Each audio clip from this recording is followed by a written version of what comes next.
Could I start sharing my screen so as not to lose too much time? Or oh no, you will have an interactive slide. Actually, yeah. Please wait for 5 minutes. Okay. We got some more time, so let's just let people join. The 100 people have joined, so let's more people.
Ashmita, please share the YouTube link.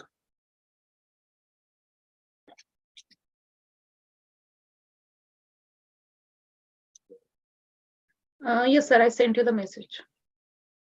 Thank you.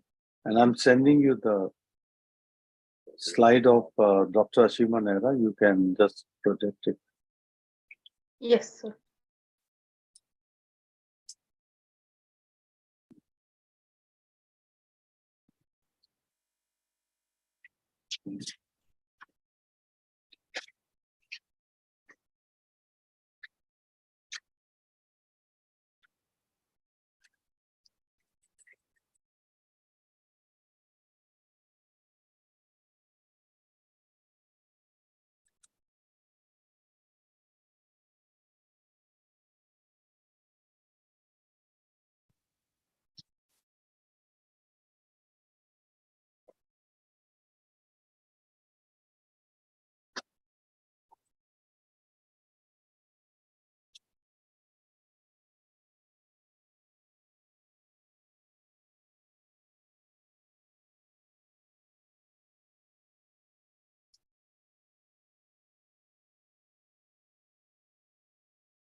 I think Abhishek will start now. People will join. Quite a few number of people have come, and you can share the link on the link in the chat. Also, you can put so people can forward it to their friends. So, Yes. ladies and gentlemen, I welcome you all for the post-lunch session, and I'm extremely happy to have Dr. Abhishek Srivastav to chair. He, along with Professor Ashima Nehra. So, if Ashima, if they're in the attendee, please take her into the panel. Abhishek needs no introduction. He is the director neuro here, Kokilaben Ambani Hospital. So I hand over to Abhishek to introduce Professor Stephanie Clark, who's going to give keynote oration. Good afternoon, everybody. Morning, Professor Clark. After a very enlightening morning session where we have learned the basics of neuropsychology, including the cognitive evaluation, move to the next step. The next step is to understand how we use that evaluation to help these patients in cognitive rehab. And we have done the pioneer neuropsychology in the world, Professor Tiffany Clark with us. She is Professor Emeritus from Lausanne. She is the past president of our Federation in Neuro Rehab. Multiple things to her credit, president of Physical Neurorehabilitation, Neuroscience, president of the Division of Biology and Medicine for Swiss Science Foundation, member of multiple committees in Europe and the world, fellow of the Faculty of Neurology, multiple papers, proceedings, guidelines, and book chapters. One of the best speakers to speak on this subject, we are happy to welcome Professor Clark, please. Thank you very much for your very kind introduction. I will now share my slides. Please. I hope you can see them. Yes, we can see. And you should be able to see now the full screen. Well, Hello. Sorry to disturb him, but it's in partially presentation. Yeah, in the full screen mode, madam. Yeah. Sorry? Full screen mode. Full screen mode. Full screen mode. Is it full screen for you? Now we are No, seeing the ma'am. note slide. Okay. I will try that. No, ma'am. Not. Yeah. Now it's there. Yeah. Now you have it? Yeah. Now we have. Okay, you have a full screen. Very good. And No, not yet. Is it in the this PDF is- format?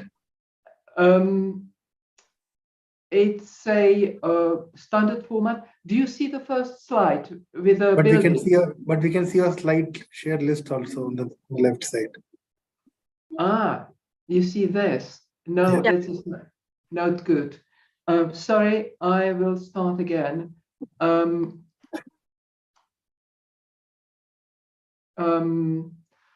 Heck. You can please go back and again do it. That's better. I will start again here. Yeah, stop your. I must stop your sharing. You can reshare. Okay. Yeah. I will start again. Very good. Yeah, sure. Thank you. Sorry about that. It's tricky. I don't know. Now you should have my slides, do you? Yeah, we should. Okay. And now I will start trying to put. Do you see them? We can see the slides, but it's not now. Now it's fine. Please go ahead now. Okay. Perfect. Very good. Well, good afternoon. And well, after the excellent talks which we had this morning, I will address a slightly different issue.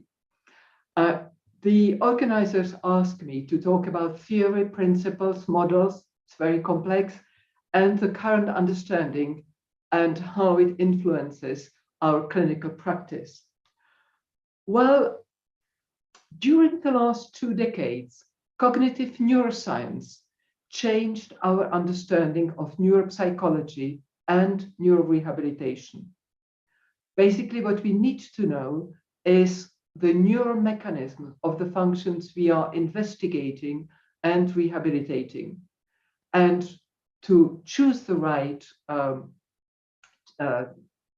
tests or approaches to rehabilitation, we need to have very good clinical trials, preferably randomized, and to have meta-analysis. Now, I will give in this talk a brief overview of key aspects of brain organization and discuss their impact on 2 big syndromes, which is aphasia and neglect rehabilitation. First of all, I will briefly speak about cognitive neuroscience, what it is, and then I will go to the specific topics. Cognitive neuroscience is a term which has been coined in the 70s, 80s, and includes experimental psychology, systems level neuroscience. For instance, how does the motor system or the speech is organized in the brain imaging, of course, and also computer science. These aspects are important for neurorehabilitation because we are interested to know how the brain works, how it encodes new expertise, and how it is disrupted by lesions. We would also like to understand how can we promote the reorganization of the brain after lesions. Well, I will limit myself to 3 key aspects which are important for neurorehabilitation. I will briefly speak about neural networks, about parallel processing, and about neuroplasticity. Well, neural networks, this is the term which is used for about 20 years or slightly more. Historically, we looked at cognitive functions in terms of the lobes, gyri, and sulci, or vascular territories, meaning macroscopic landmarks, which are involved in different syndromes, or in terms of cytoarchitectonic maps, like the one from Brodmann, which is often quoted.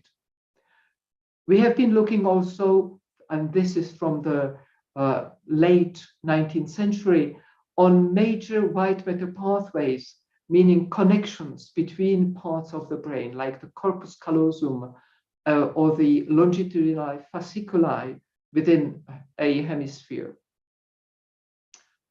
Well, what we do now is rather speak about networks. Networks are constituted by different modules which are interconnected. There are structure connections, which are short and long axonal pathways. Some of them have been traced by in vivo imaging. And there is functional connectivity, meaning how different modules collaborate together in a given task. The second very important issue to understand is parallel processing. This term has been introduced at the end of the last century. And in fact, it refers to a very particular aspect of brain organization. Our brain processes different attributes of a stimulus independently within anatomically distinct networks. Well, in neuropsychology, this has been demonstrated in normal subjects using functional imaging, fMRI, or evoked potentials. But we have also observed it when examining patients. For instance, you can have 2 different aspects of a function, aspect A and aspect B, and you will have patients who have aspect A deficient, but B preserved, and other patients who will have B damaged, impaired, and A preserved. And these double dissociations tell you that these aspects depend from anatomically distinct regions. I will very briefly show you 2 examples of parallel processing. One, both concerns to a certain degree audition. The first one is the parallel processing for sound recognition and sound localization. Basically, this parallel processing concerns when we hear a sound like a car driving or a dog barking. The aspects, what do we hear, dog or car, and where it is, on my right, on my left, in front of me, these 2 aspects, recognition and localization, are processed by different processing pathways. We have demonstrated this one. We were one of the groups who have shown it first by in normal subjects. And these pictures compare the regions which are exclusively involved in recognition in green or red in localization. And you see that for recognition, there is the temporal convexity part of the prefrontal cortex, which are heavily involved. Whereas for localization, it's the parietal cortex and other parts of the prefrontal cortex. These pathways have been called the auditory what and where pathways. Well, when we first showed it at meetings, and people tell us, but okay, this is interesting, but are you sure that it really does the thing what you are saying? And the proof comes really from examining patients with focal brain lesions. We have done it in several series, and these are 2 patients from this series. And you see their performance for sound recognition and sound localization. Every time it's the Z score, meaning everything which is below -2 is considered deficient and is in red red font on this slide. The first patient, underlined in green, was deficient in sound recognition, but he was above average in sound localization, meaning good. The second patient was extremely good in sound recognition, but she was unable to say where sounds came from. She was really bad at this task. And when we looked at their lesions, they are reconstructed here. The patient who could not recognize sounds, he's on the left on this slide, had a lesion which was temporal and which damaged a big part of the network, which is involved indeed in normal subjects in sound recognition. The other patient who had a deficit in localization had a parietal prefrontal lesion. Again, the specialized network has been damaged. This means the parallel processing is something very important in brain organization. The third principle in cognitive neuroscience, which is important for rehabilitation, is of course neuroplasticity.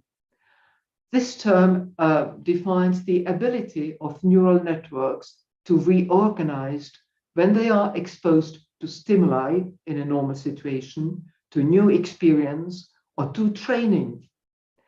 The key terms are the Hebbian synapses, called after Hebb, who has postulated that these synapses might exist. These are synapses which adapt their strength depending on their activity, on their previous activity. In a way, they encode the memory of what we have learned, of what we have done. They've indeed been afterwards demonstrated, and some of the work which led to their demonstration led to Nobel Prizes. The receptor which is important for that is the NMDA receptor. We will come to that later. Neuroplasticity plays a major role, obviously, in the development of the nervous system during infancy when we learn new things, but also when we learn or train as adults. This reconfiguration is still very important. And in the aftermath of brain lesions, it's the brain plasticity which allows the brain to reorganize. Now, I will show 2 examples of brain plasticity, how we explored it here in normal subjects, healthy subjects. Basically, the doctoral student, Rosanna De Meo, who did this study, was wondering how we become experts. And she had a very nice paradigm.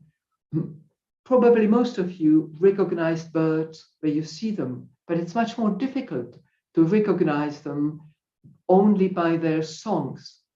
But it is possible. she has trained normal subjects, these were students, to become experts in recognizing bird species by their songs. What she had was a 1-hour training session, and this is drawn in the middle of the top part.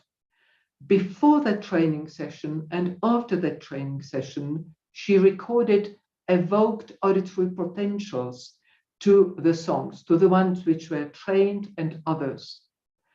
After a statistical analysis, she determined where the encoding of the learned species changed. And this is shown in the bottom half of this slide, where in red is the encoding of the learned species. These were not the same song parts as were used for the training, but other sequences from the same species. And as you see, there is a change in the temporal lobe, in the prefrontal cortex, and partially in the parietal cortex. 1-hour training and your brain changes configuration and allows you to become expert. Now, post-lesional plasticity, much more important for rehabilitation. Well, to explain it, I would like to come back to these parallel pathways for sound recognition and sound localization. You remember the slide I showed you, it's now here, top right on this slide. Well, and I told you that unilateral lesions in one hemisphere can disturb a function if they touch or destroy part of the specialized network. But the networks are in both hemispheres. Why can a unilateral lesion have such an effect? There are two hypotheses.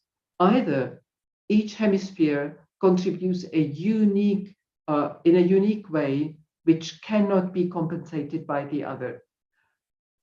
Or hypothesis 2, lesion in one hemisphere influences the processing in the other hemisphere. We have tested the second hypothesis with an fMRI paradigm, the same one which we used in normal subjects, but here in patients with focal unilateral lesions. Here are a couple of these patients who had this functional MRI. They were either deficient for recognition and localization, or for localization or for recognition alone. I will show you the example of the last patient in this list. Here is the same analysis as I showed you before in normal subjects. You see in the right hemisphere, which is on your left, the large temporal lesion, and there is no processing, apparently in the right hemisphere, which is normal because the auditory pathways were interrupted. Now, what is surprising that the left hemisphere, which was anatomically perfectly intact, there are no specialized pathways, almost none. There is very little green, very little red. What happened? Did this hemisphere not process auditory information? That's not the case. When we looked into processing of sound recognition, when we compared it to rest, not against localization, but in absolute terms, there has been very well activity which was elicited in the temporal and prefrontal cortex. Now, when we looked into a localization versus rest, we had very well auditory processing, but this processing was more or less in the same regions which did also recognition. In fact, what happens if there is a right hemispheric lesion, the left hemisphere, which is anatomically intact, loses its capacity to process auditory stimuli in the two parallel networks. in a way, it's surprising. Why does it happen? To understand that, we need to go to animal models. And this is not our work. It's a work of many groups, and the slide comes from a review by Nudo. In these animal models, they have performed small focal lesions in one hemisphere, and they looked at different factors. What is important for us is to remember that such small lesions change radically the receptors in the ipsilateral hemisphere with namely a downregulation of GABA-A receptors and an upregulation of the NMDA receptors. While GABA-A receptors are inhibitory receptors, and when they are downregulated, the hemisphere, the tissue, it's much more excitable by incoming stimuli. And remember, NMDA, which is upregulated, this is the molecule of plasticity. This happens in the same hemisphere as the lesion, but also in the contralateral, perfectly normal hemisphere. This is followed by later on by other changes which concern molecules associated with growth promotion, like sprouting of axons, and this goes on later with anatomical changes. Now, these are animal models.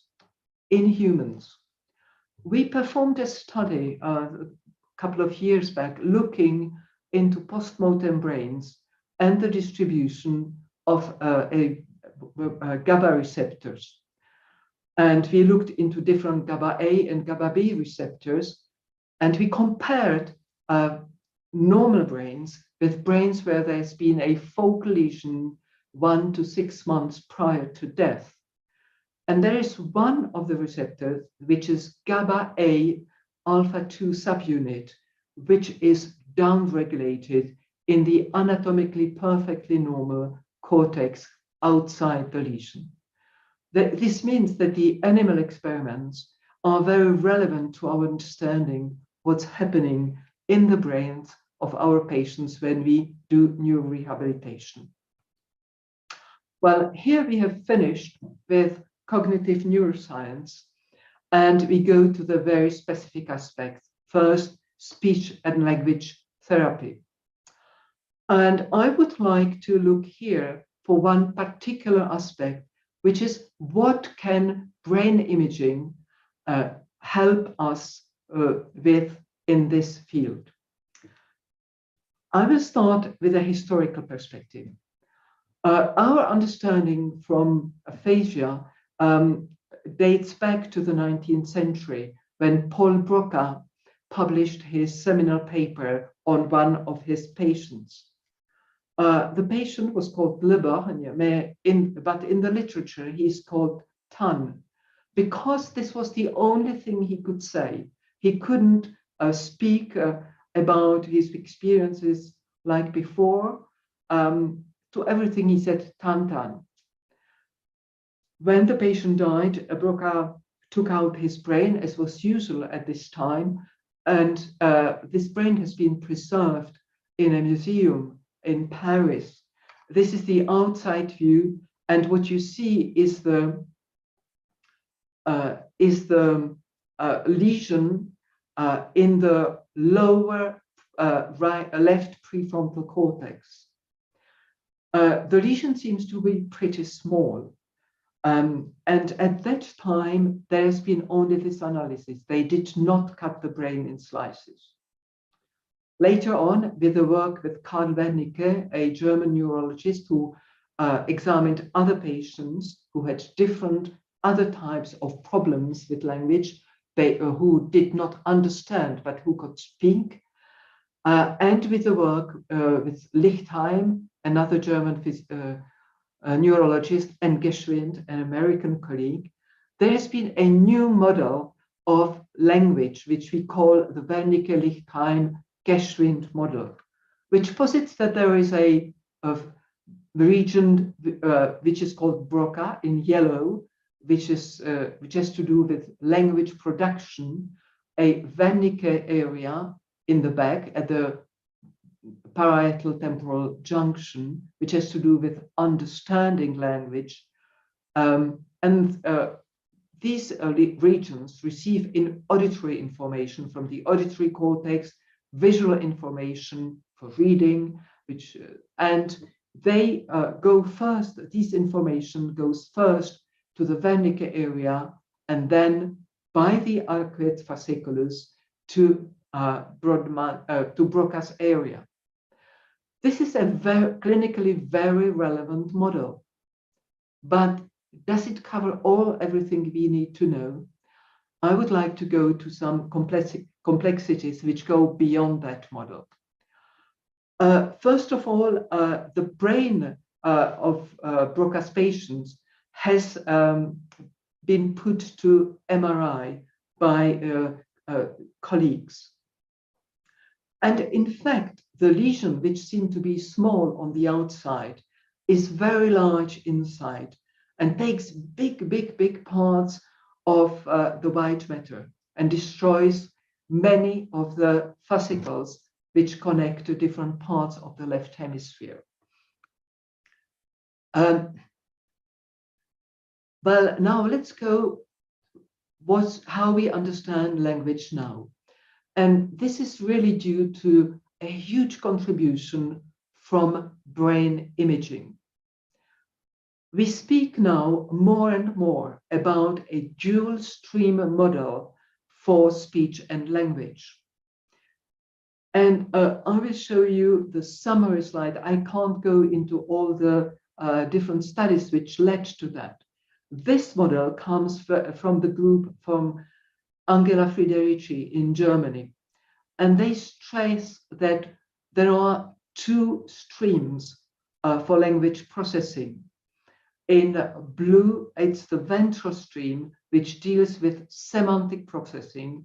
What is the meaning of what we hear, of the language which we hear?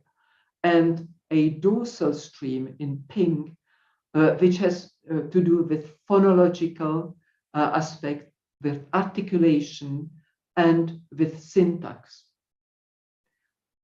This model is very useful clinically and has repercussion. This is one of our studies where we looked into the understanding of spoken language in online tests.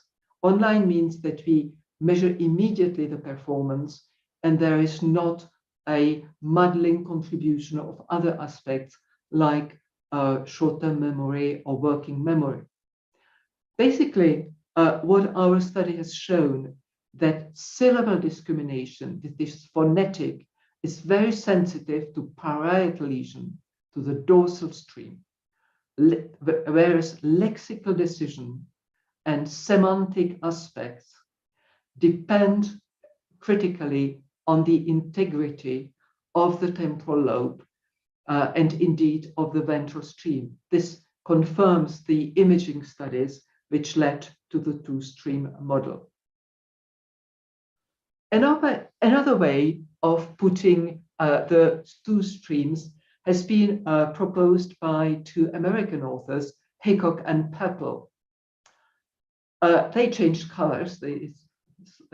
In blue here, it's the dorsal pathway with a phonological representation onto articulatory motor representation. And there is a ventral pathway which deals with lexical conceptual representations and with the meaning. What is important in their model is that they differentiate what is limited to the left hemisphere, meaning the dorsal pathway with phonological representation and articulation, and what is distributed to a certain degree bilaterally, meaning the lexical conceptual representations and the meaning. We will come back to that later.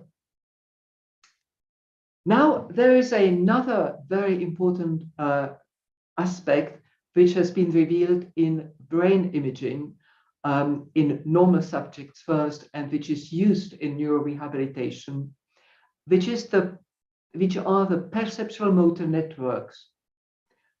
Basically, when we hear an action word, hearing it does not only activate the auditory cortex and the temporal lobe, but if it has to do with an action, it co-activates the motor cortex. When you hear to pick, to take with the hand, it co-activates the hand representation within the motor cortex. When you hear to lick, something to do with the mouth, it co-activates the mouth representation. And when you hear to kick with the foot, it co-activates the foot representation. Well, this has been demonstrated by a group from Cambridge, Pulvermeer and colleagues. And basically, what you see here on the left side are the activation maps for the real movements, for the movements of the hand, for the movements of the foot, and for the movements of the mouth in the respective colors. What you see on the right side is when you hear these action verbs, to pick, to lick, to kick, the co-activation within the motor cortex, which falls pretty well within the motor or premotor cortex of the topographic, with the topographic correspondence. Now, why is it interesting for neurorehabilitation? Basically, there is a therapy. If you use the motor cortex to understand what you hear, it would be useful to combine hearing, speaking, and actions. And this is combined in what is called language action therapy. Basically, you have patients who are sitting around a table. They have cards in front of the same cards in front of them. They can't see the cards of the others. And a patient has to tell the other, do you have a card with a yellow color? The other patient says, yes, I have a card with a yellow color. The patient said, please give me the card with the yellow color. The other one say, I give you the card with the yellow color. And you get the idea. It's a repetition, but also the act.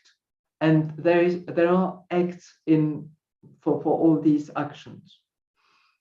Well, it's also called constraint-induced therapy because the patients need to make their wishes known by speaking and replying.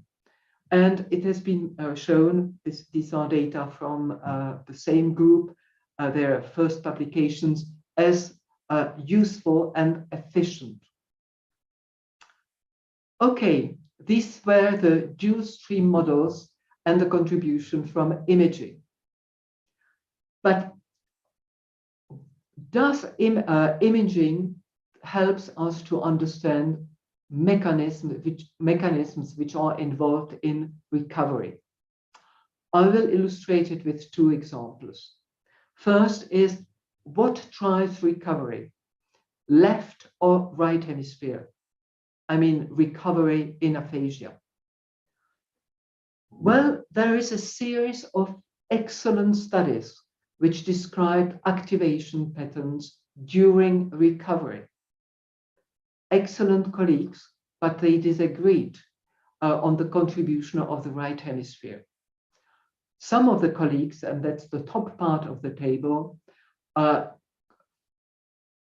realized that when the right hemisphere gets implicated, activated in the recovery process, or when the recovery is at their maximum, this is a bad sign. The involvement of the right hemisphere means poor recovery. There are other colleagues, none less eminent and serious, who found exactly the contrary. Involvement of the right hemisphere is a good news. The difference between the two was that they consider different aspects of language.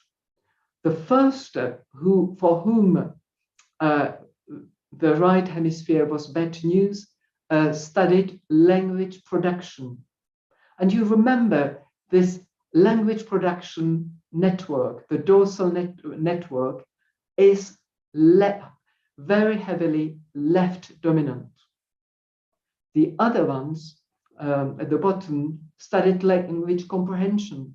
And for them, the involvement of the right hemisphere was a good news. Obviously, you remember these, the network which mainly underlies understanding tends to be bilateral.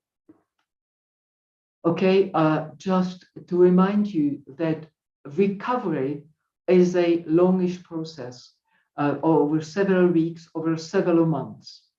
And the activation patterns from the acute to the chronic stage change.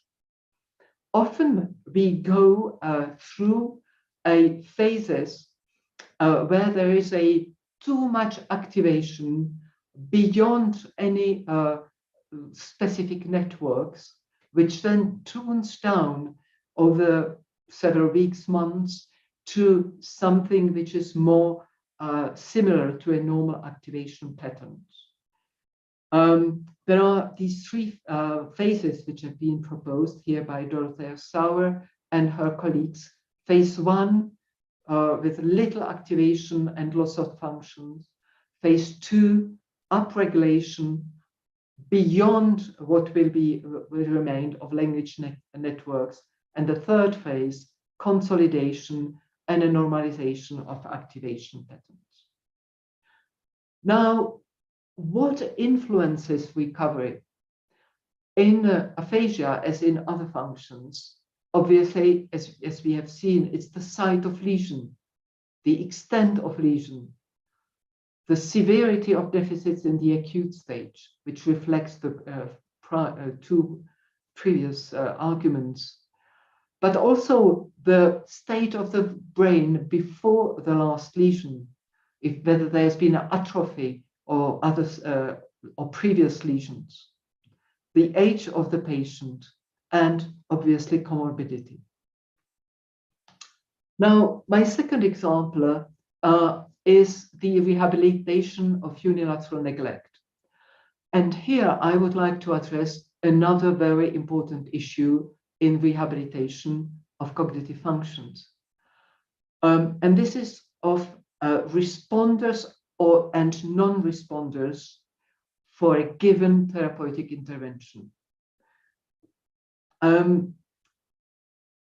Neglect occurs after right hemispheric lesions, and it results from the breakdown of the attentional system. For this reason, I will start with a brief explanation of the attentional networks and then discuss briefly two therapeutic interventions for neglect. Well, the attentional system consists of two parts. This is the result of work of many, many groups, but here I show the summary slide proposed by Corbetta and Schulman 20 years ago already. The attentional network the attentional system has two networks.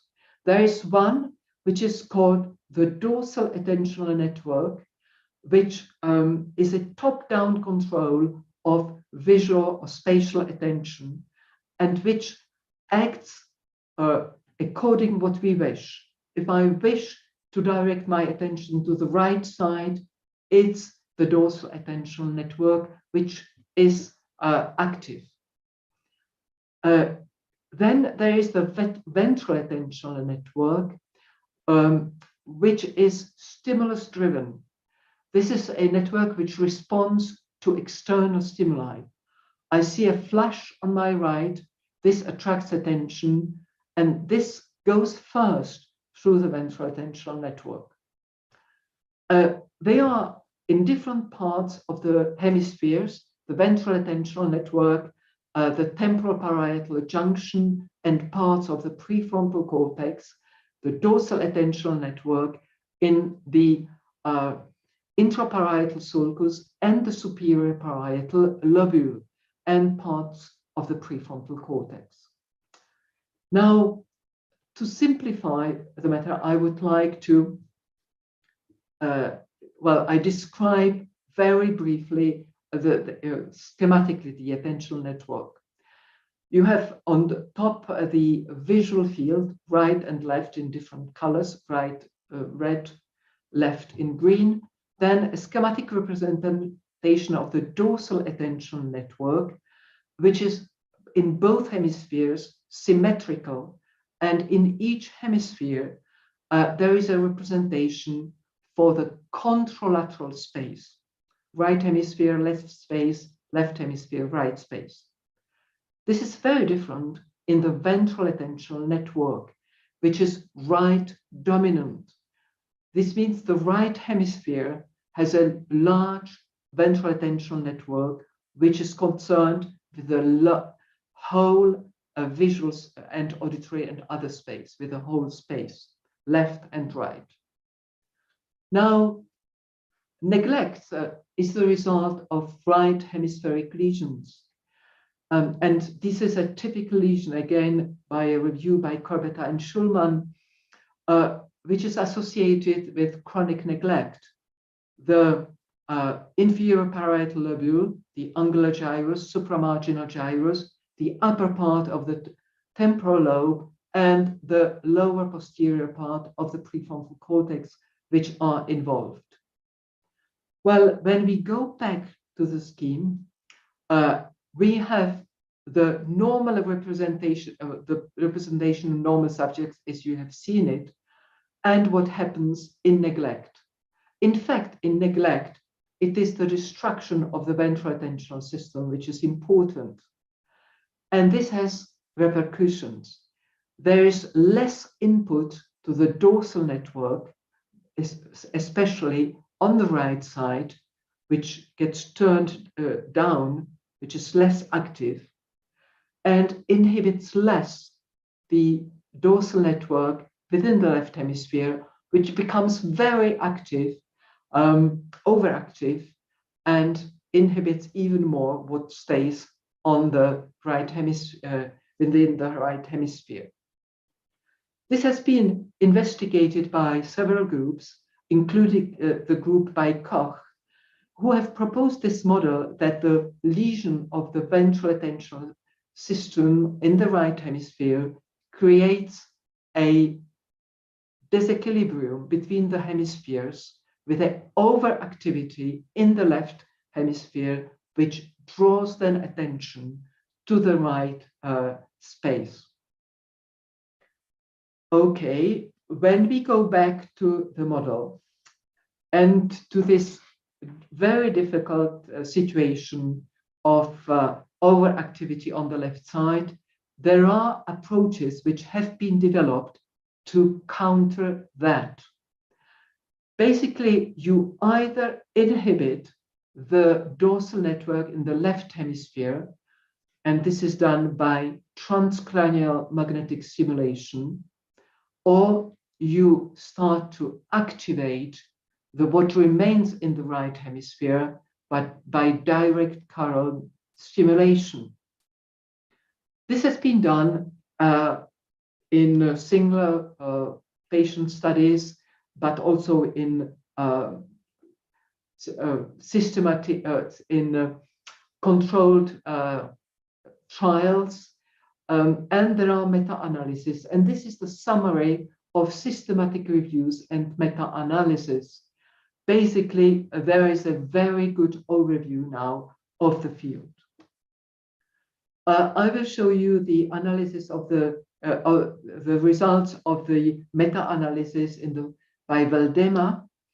And what you see, there is some sort of effect of TMS and direct current stimulation.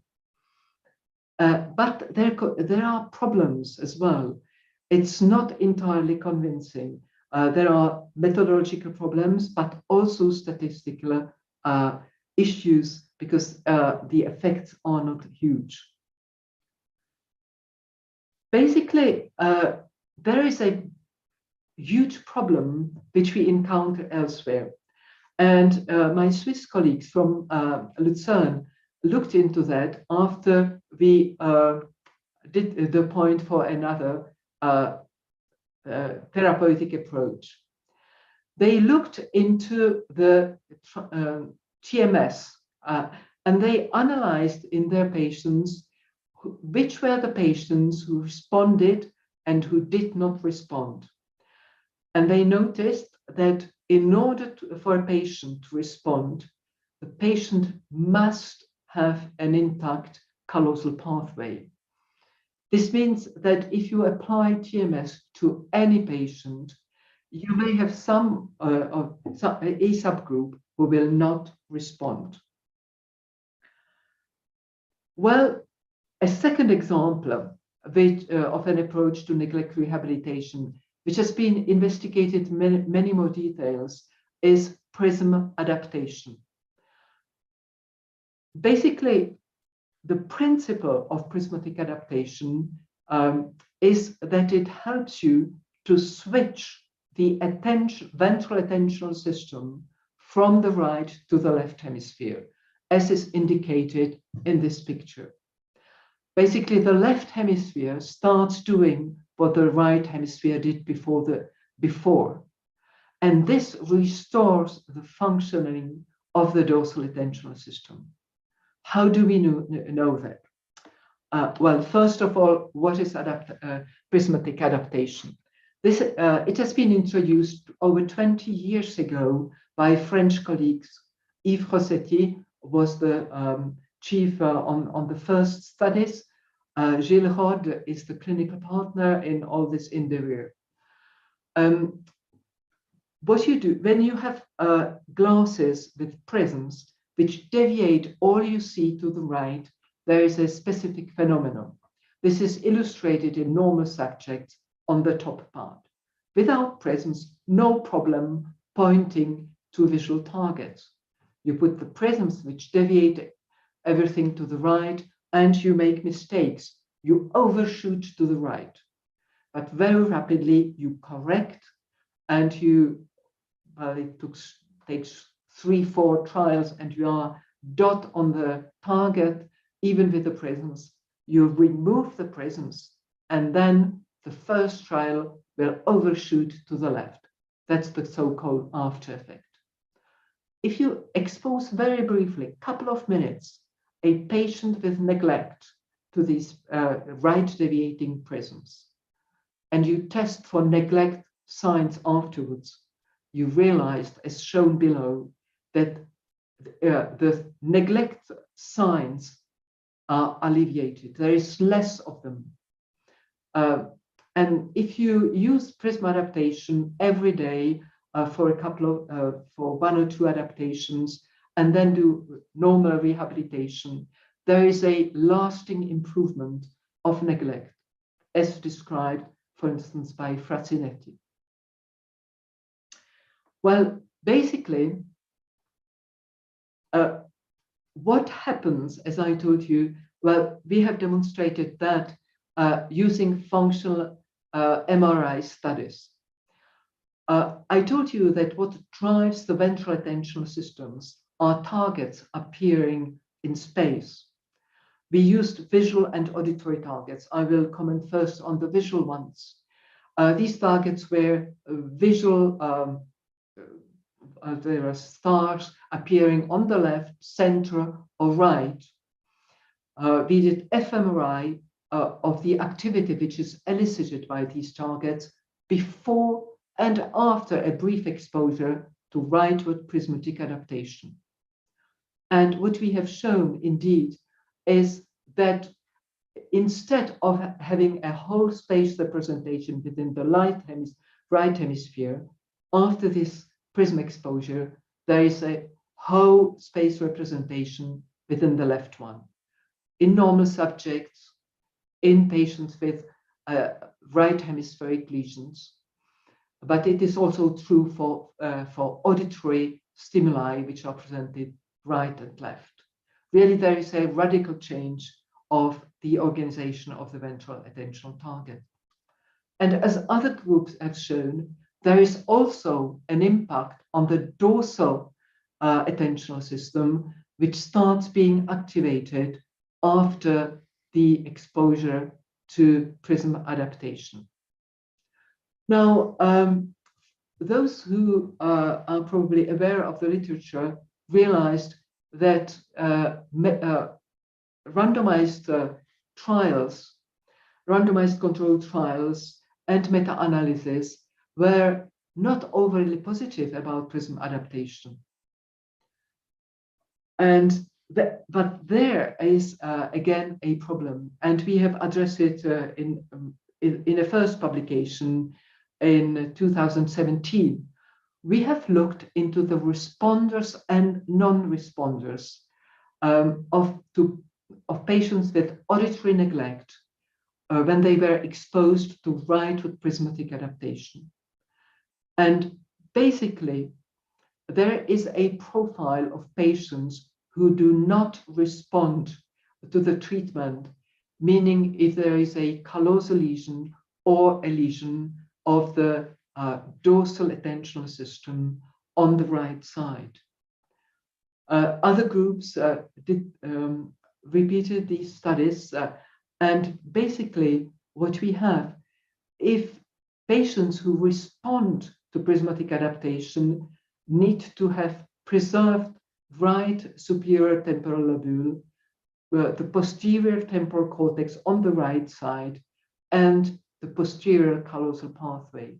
This means they need to have the structures which allow the attentional system, which has been shifted to the left hemisphere, to influence processing of what remains on the right side.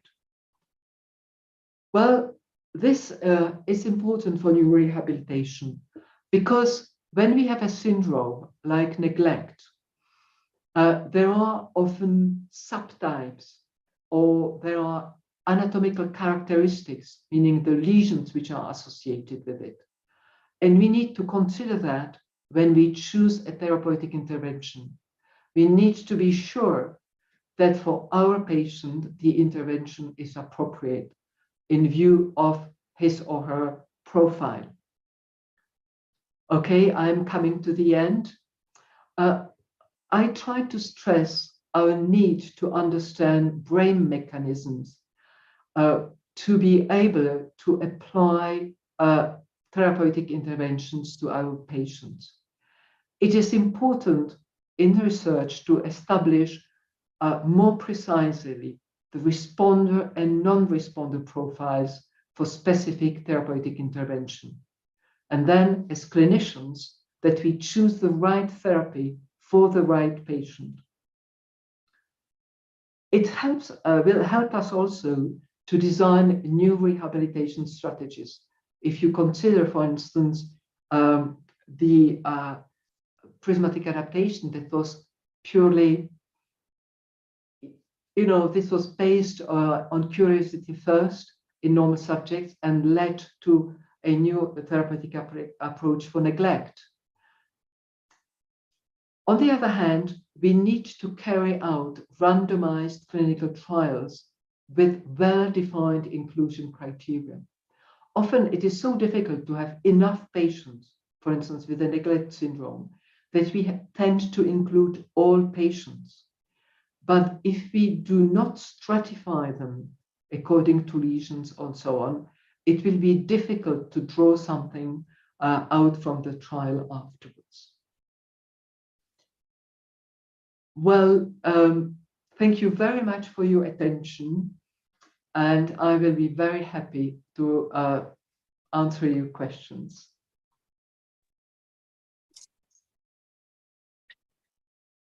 Thank you, Professor Clark, for a brilliant talk covering all the three aspects of cognitive rehabilitation: the neglect, the speech language, and the basic concepts. Amazing. Thank you very much. Open for discussion now. There are a couple of questions. One is a young patient with stroke. Any recommendation? Young, it depends how young. For children, it depends. You are obviously aware of the literature on the effects of brain lesion in very young children who tend to have less very specific effects when we consider the lesion site than older children and adults. And also the fact that in children, what remains afterwards very often are behavioral problems, not so much as specific cognitive problems. There are very few activation studies, or very little is known about the organization in children. The attentional system has been investigated pretty much in detail, but there are few otherwise. We are starting a series with our colleagues in neuropediatric rehabilitation for children with attentional deficits, but yeah, it is something to be explored.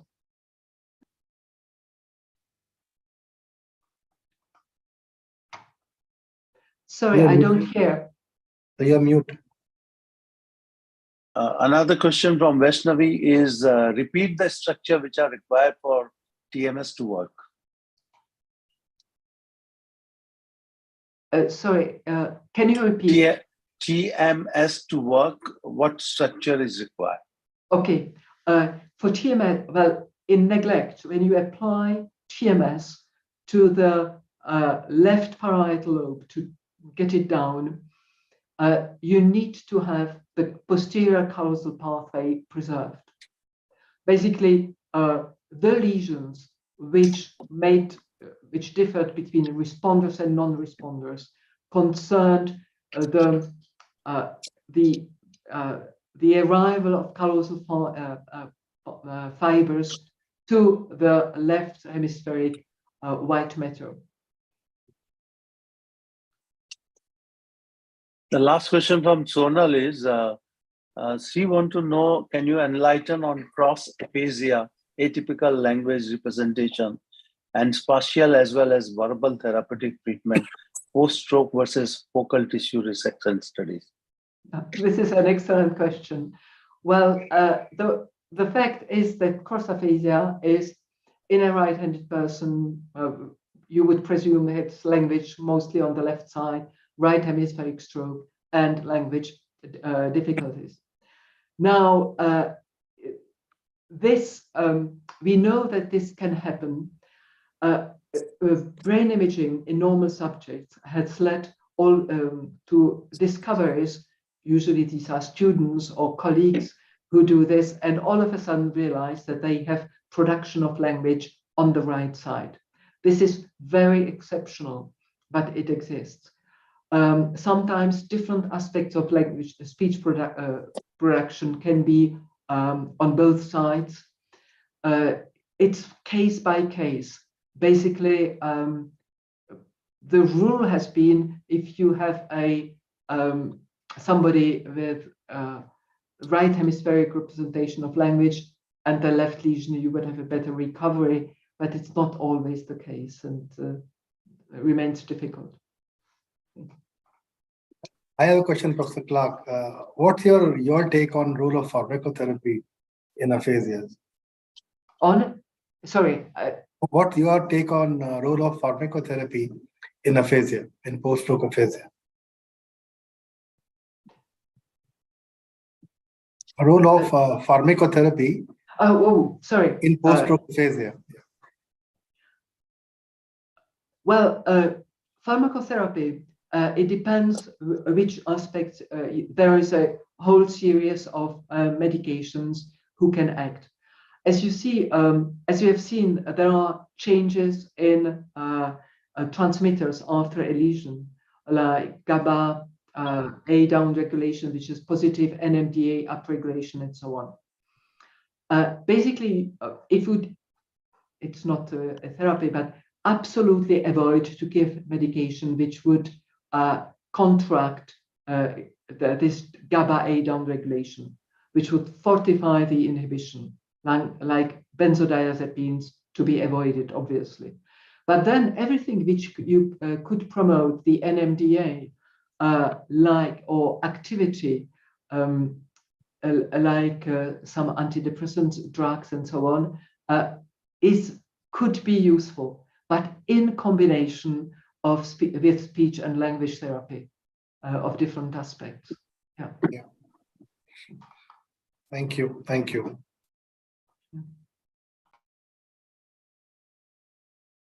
Yeah, we move forward, Abhishek. Next speaker.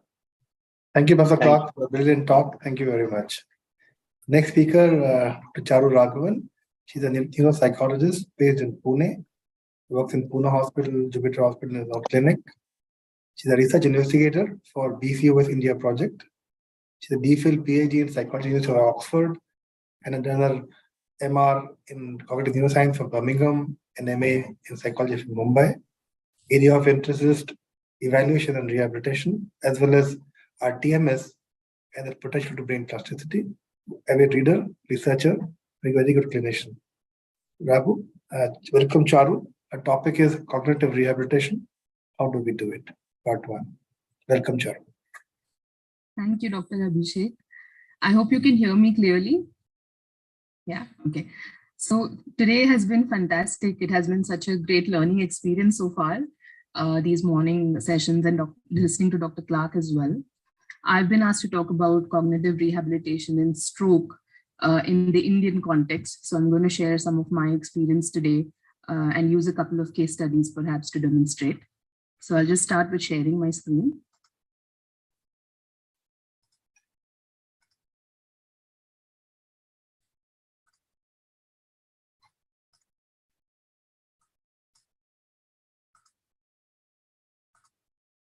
Is my screen visible? Yes, ma'am. Okay. So I'm going to start with just very briefly what is stroke, what kind of impact stroke might have on cognitive functions and psychological functions. I'll talk a little bit about the need for cognitive evaluations, and Dr. Shantala has done a great job of explaining this already, so it'll probably help me to kind of just go through the stroke specific aspects, and then I'll go to the rehab aspects. So stroke is considered as a cerebrovascular disease. It basically means that there is disruption of blood supply to the brain, and this causes brain cells to die. Primarily, there are two types of strokes that we know of, ischemic strokes and hemorrhagic strokes. Ischemic stroke is when there is a clot in one of the arteries that supplies blood to the brain, and because of that, blood supply is interrupted, and the cells that the blood should reach, they are not reaching, and hence there is death of brain cells. Hemorrhagic stroke is when a blood vessel in the brain leaks or ruptures, and then that results in a pool of blood in the brain, and again results in brain cells dying. So the earlier a stroke is identified, the better. We can help reduce brain damage if we're able to pick up stroke symptoms early on. We also know of transient ischemic attacks. They're considered as mini strokes, which basically is caused by a temporary disruption of blood supply to the brain. And usually these symptoms are reversed fully, but medically we consider transient ischemic attacks as a warning sign that this needs to be looked at, because there is a high likelihood that the person might develop a full-fledged stroke later on. So some of the signs of stroke that you must have come across, it's recognized by the acronym FAST, which means basically if you see any of these symptoms, you have to act fast. First, if the client or the person is not able to smile, or their mouth or eye, especially to one side, has drooped, so they're not able to respond. And then on the face, you can see that there is this difficulty with moving their mouth. That could be one of the symptoms. Unable to lift your arm, one or both, due to weakness or numbness, that could be another sign that the person might have a stroke. Speech-related difficulties, so there is slurring or words are not coming out properly, it's garbled. The person may not be able to talk at all or even understand what is being said. Now that's again a sign that this might be a stroke. And so that's then time to call for help immediately. Some emergency help should be on its way. But these are not the only symptoms. There are other symptoms like blurring of vision, dizziness, headaches, severe headaches, confusion. So there can be any other neurological signs also that could be indicative of stroke and hence needs to be checked out quickly. And the reason to be very quick in a stroke is because sometimes the damage can be controlled if we can bring the patient to an emergency department within 4 hours since the stroke has begun.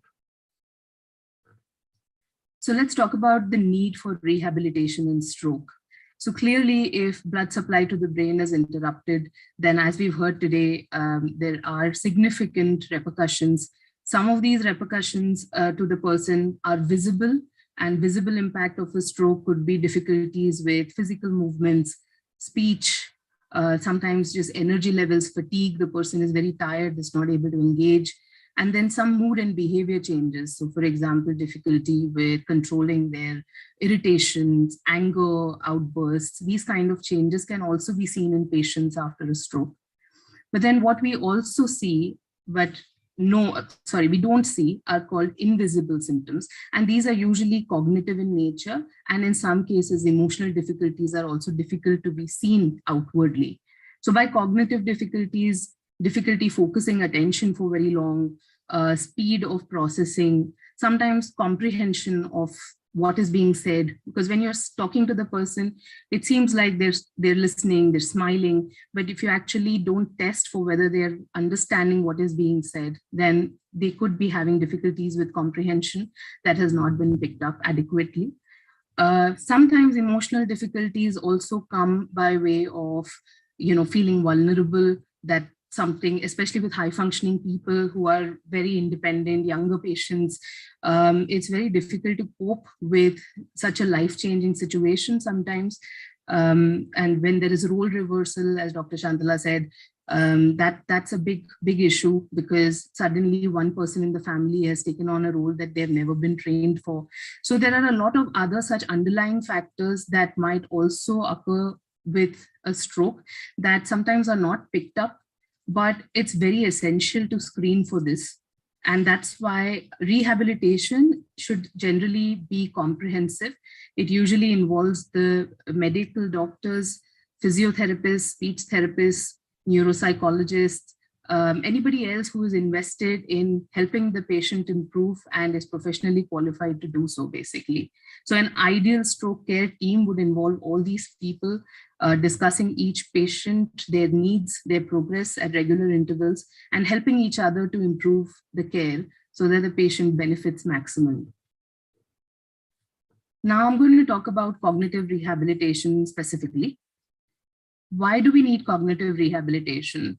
The frequency of deficits post-stroke is actually quite high. So up to 92% of patients have in some studies been identified to have cognitive difficulties post-stroke. These deficits can often be quite persistent, that even after other functions have started recovering, for example, the patient is making improvements in physical function, can still see that there are cognitive deficits 3 months post-stroke or even longer. So even into the chronic stage, there can be residual difficulties that impact their life. These difficulties, these persistent difficulties especially, they do interfere with the person's ability to return to function, to work, to normal family life.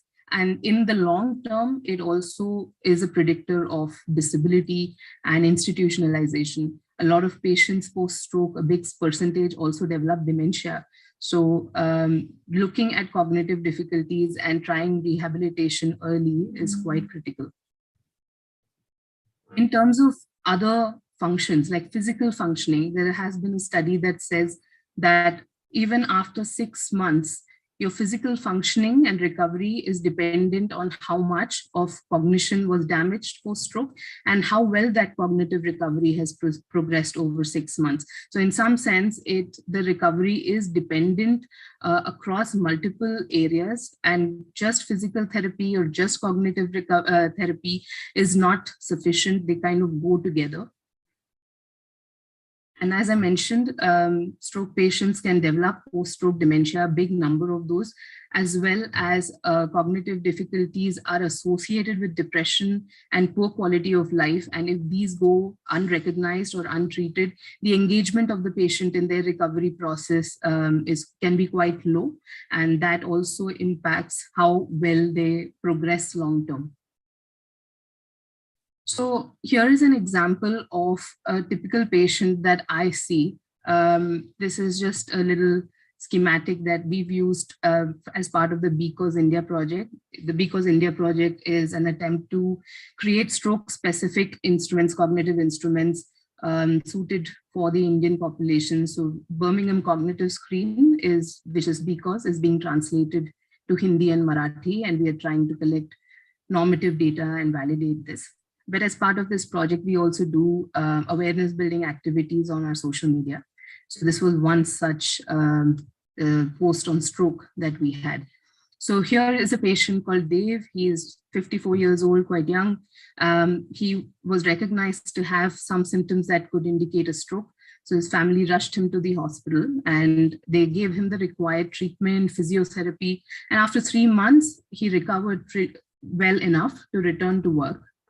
Then when he went back to work, Dave, who was very impeccable at his work earlier, was finding it difficult to keep up with smaller things, like he was forgetting his appointments, double booking himself on appointments. Sometimes he was late to work. These kind of difficulties were also getting picked up at work, and he was feeling embarrassed and he wasn't able to be efficient with work, even though he understood what it is that he was going to do, what kind of work, his technical expertise was okay. So his doctor then asked him to see a neuropsychologist who administered these cognitive tests, and they identified areas of impairments in attention, fluency, planning, and so on. And based on this profiling, the patient is then given exercises to guide recovery of these functions and how to use them in his everyday life and work. And over a period of time, through weekly therapy sessions, he was able to return to work with some amount of improvements. So this is typically, the reason I'm showing you this is because a lot of times patients come to us much later on in their recovery trajectory. So maybe 6 months later, 10 months later, when the cognitive difficulties become more apparent, even though, otherwise the patient has functionally recovered. So now I'm going to move on to cognitive evaluations and how they can be used to guide rehabilitation. So the evaluation process, basically, a doctor would advise the patient to go see a neuropsychologist if there are cognitive complaints. Then the neuropsychologist would introduce themselves and would do the evaluation, which incorporates clinical observations, testing on various objective tests, and then a detailed interview with the patient and other family members who are involved in patient care.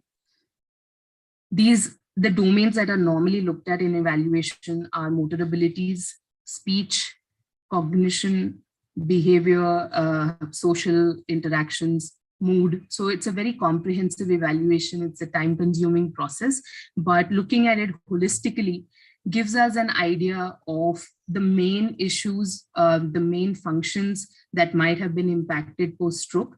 And then, as we've earlier discussed today, this performance or their behavior and personality currently needs to be interpreted in the context of who they were before the stroke. So the interview helps to really understand, what kind of intellect they had. Were they average, above average at work? What their basic personality was like, what their energy levels were like, and so on. Mood-wise, how were they before the stroke happened? So that helps us understand what has changed post the stroke. And then also understanding the psychosocial background. So, were they social? Did they have a good family support? What were the environmental factors like for them?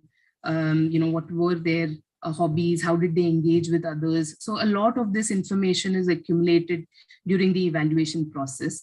And as you will understand as I go on, these factors also are very relevant to the rehab planning and execution.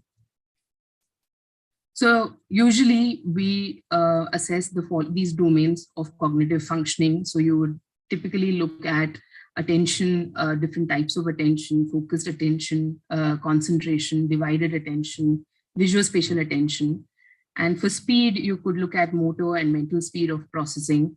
Memory, you look at various indices, so short-term, long-term, recall, recognition, then memory for verbal material, which is information that is being said to you verbally, versus visual or visual spatial. And then you can also have memory testing for semantic information, which is your general knowledge about the world, well-known facts, versus episodic, that is personal memories. For cognitive functions, we also look at speech and language. Although in India, we have many very well-trained speech and language therapists. So usually in my evaluations, I do look at them. But if I find that there are very apparent speech and language difficulties, I do refer the patient onto a speech and language therapist. So we generally look at reading, writing, speech, ability to repeat, word meaning, understanding, comprehension abilities, and so on. We'd also look at visual spatial functioning. So whether the person is able to perceive their space well, objects, are they able to recognize faces? How is their praxis ability? I'm not going into these in detail because we have gone through these in our earlier sessions today. And then finally, when we come to executive functions, I'd look at working memory, ability to plan, make decisions, judgment, response inhibition, cognitive flexibility, and so on. Apart from these days, social cognitive screens are also coming up. So how do people perceive situations, their ability to shift perspective, look at things from the other person's perspective, the ability to be able to empathize. So there are also social cognitive domains that are getting included in these kind of neuropsychological evaluations. And they're very relevant because stroke does affect social cognitive abilities as well. So here is again a schematic that I took from an article by McDonald et al. The simple reason I'm showing this is not for you to go through this in any detail, except to understand that most cognitive abilities, example listed on the left-hand side, like executive functions, attention, social cognition, you'll see that the different brain areas that have been identified as involved in those functions can be dispersed across the brain. So even though there might be, if we know that this is a middle cerebral artery stroke, you can expect a certain profile of difficulties. But when you're testing for cognition, it is advisable to keep it comprehensive because different areas of the brains, the networks might be affected, and hence we need to kind of not presume that there might not be difficulties in areas that you theoretically know might not be affected by a particular stroke, especially domains like attention, for example. With possibly every kind of stroke or brain injury, you would find that there are attentional difficulties, and they're not just limited to, say, frontal subcortical kind of profiles. And so there are overlapping networks as well as discrete networks that contribute to cognitive functioning. So this is why we prefer to use a battery of tests, of course, depending on the patient's ability at the time that we test them. So in terms of cognitive tests, you can have a broad range from short screens to long test batteries. And like I mentioned earlier, it's usually dependent on the client's capacity to be able to pay attention, to comprehend, their stamina. Those kind of decisions are made on client-specific characteristics, as well as what is the purpose of doing the evaluation at this point of time.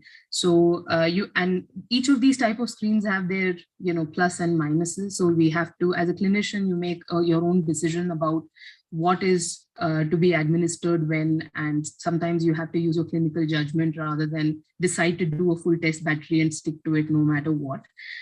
In India, these are some of the tests that we use. I personally use an enhanced test battery for most of my evaluations, along with scales for mood and behavior evaluations. So with the short screen, some of the disadvantages is that they're not very informative. So most of the times it's very quick, and that's an advantage, but it'll give you a pass or fail. This is the cutoff, the person's performed above or below it, which does not necessarily tell you anything about specific domains or how much of an impact there is for each of those domains. You can also miss some cognitive problems, especially stroke-specific cognitive problems like neglect or aphasia are not very well picked up in these short screens. And you don't necessarily need a specialist, or you don't have a specialist sometimes administering them in medical setups. Whereas with a long test battery, of course, it gives you more specifics, domain-wise evaluation, gives you a lot more information, but then they're time consuming. So if the battery can be broken up in some way to different sessions, if your patient is willing to do that, then it's a better idea if their stamina is good enough to go through that kind of test battery. It may be impractical for acute stroke patients who do not have the stamina and sometimes are not cognitively alert or oriented enough. And these test batteries definitely need trained administrators and clinicians who understand what the tests are doing, how to look at the profile as a whole, rather than just look at attention and say, attention scores are impaired. But then how is that attention kind of being measured? What does it mean? How is it contributing to other test performance? So this level of information can be acquired from these tests, but it requires training and people familiar with neuropsychology to be able to interpret them. So characteristics of a stroke-friendly cognitive screen, and this is part of my recent research work that I'm doing with the Birmingham Cognitive Screen. It is advisable that the screen should be inclusive, so it should have some stroke-specific considerations. So I'll give you an example. For example, this is the MOCA test. And if you see that the latter half of this test is very language heavy, so if there's a patient who has Broca's aphasia, very likely that they are not going to be able to perform most of those tests. So it's not really very inclusive when it comes to this kind of a stroke patient. You can also see that the layout of the test is such that if there was a patient with neglect, they may not be able to see what is presented on that side of the test layout. So this is, in my understanding, not a great idea of a stroke-friendly screen. The other issue with tests being inclusive is that domains such as visual neglect are not routinely tested. So, for example, including tests such as a cancellation task that is used very frequently in the Western world.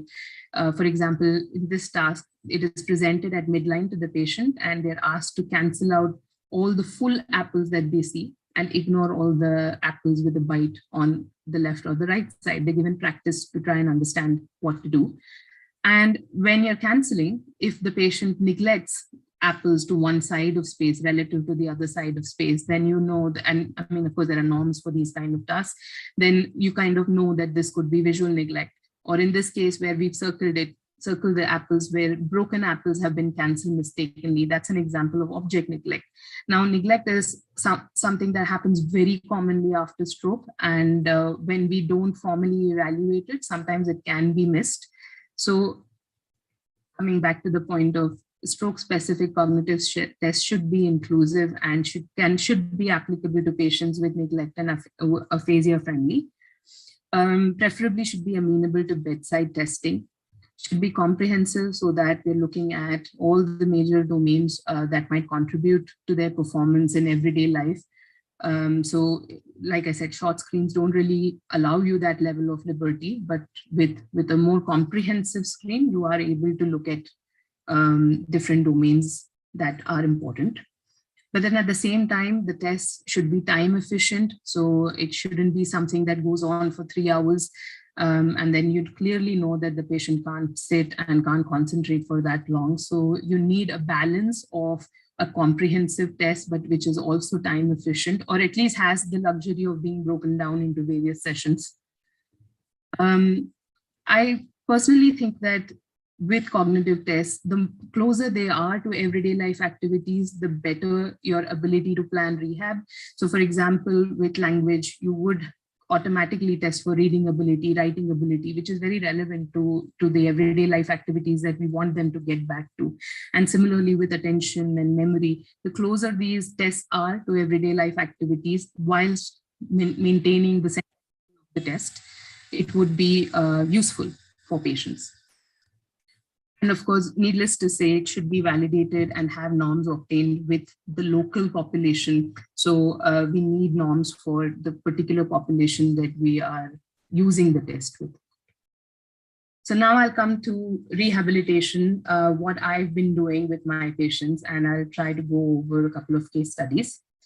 So just before I start, typically we use two types of techniques for rehabilitation. One is what we call restorative, which is a drill and practice kind of an approach where you keep doing exercises for the ability where you've identified that there is a problem over and over again. And there are a lot of computerized training apps like Lumosity, Happy Neuron, Cognifit, these, and then also in rehab sessions, we would be able to do such activities. And then you also have compensatory techniques where you try to bypass the difficulties that the patient is having by giving them ways to use assisted technology. So for example, with a patient who has memory problems, you'd use calendars or you'd use phone alarms, devices, you have smartwatches. So these kind of techniques, even a simple whiteboard using Post-its, all of these techniques help to compensate for the deficits. And in rehab, I would use a combination of both of these techniques, and they both have their own importance. And then we also have evidence-based techniques where research is still ongoing. So techniques like TMS, PDCS, neurofeedback, virtual reality.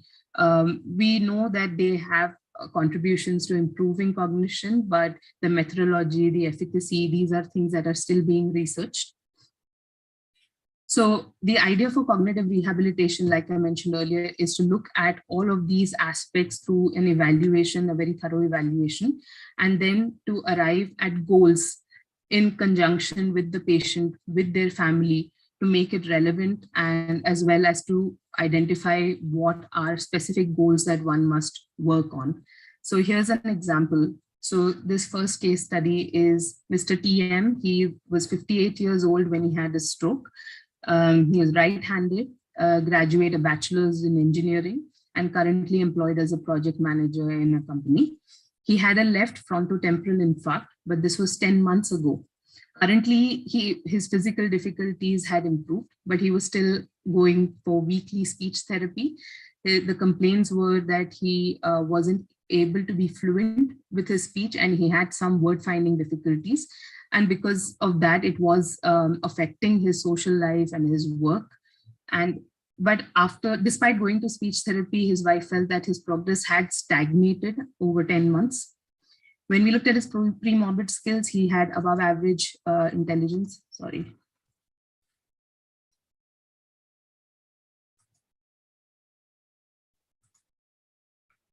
At above average intelligence. He was a high achiever at work. He used to conduct meetings and presentations well. So he was a go-getter in some sense at work.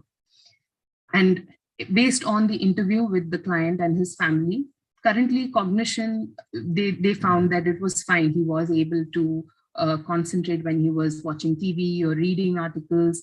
There was no apparent slowness of movement, no neglect. He was able to do his routine activities really well. His memory was all right.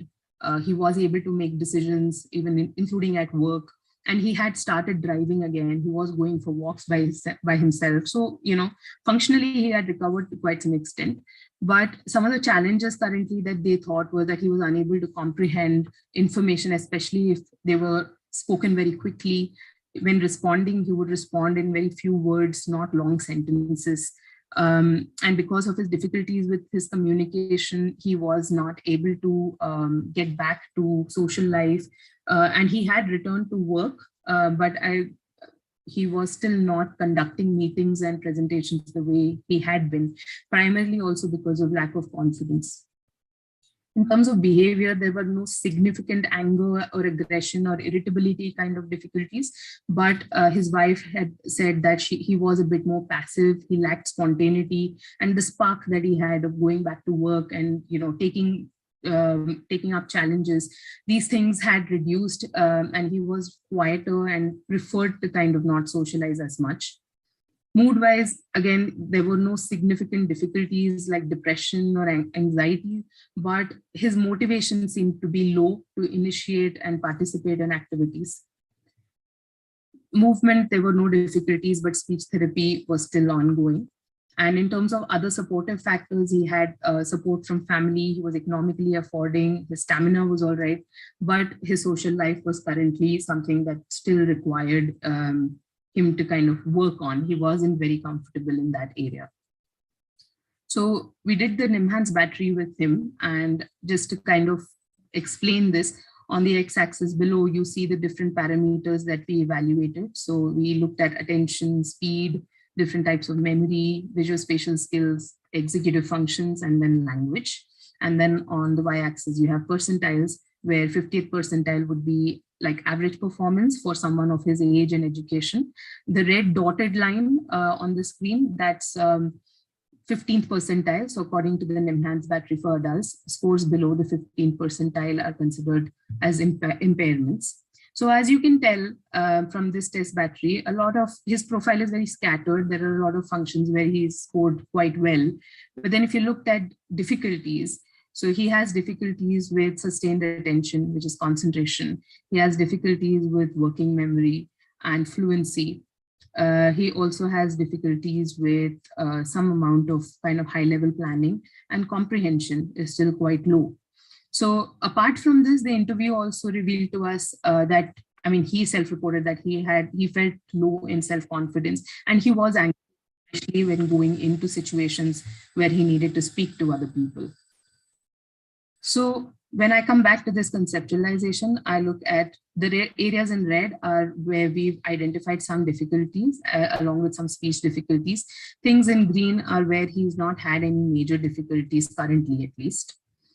And based on this, when we started goal setting, his goal, he said, I want to improve fluency in conversations, but that really needs to be broken down into very specific, achievable, measurable kind of goals.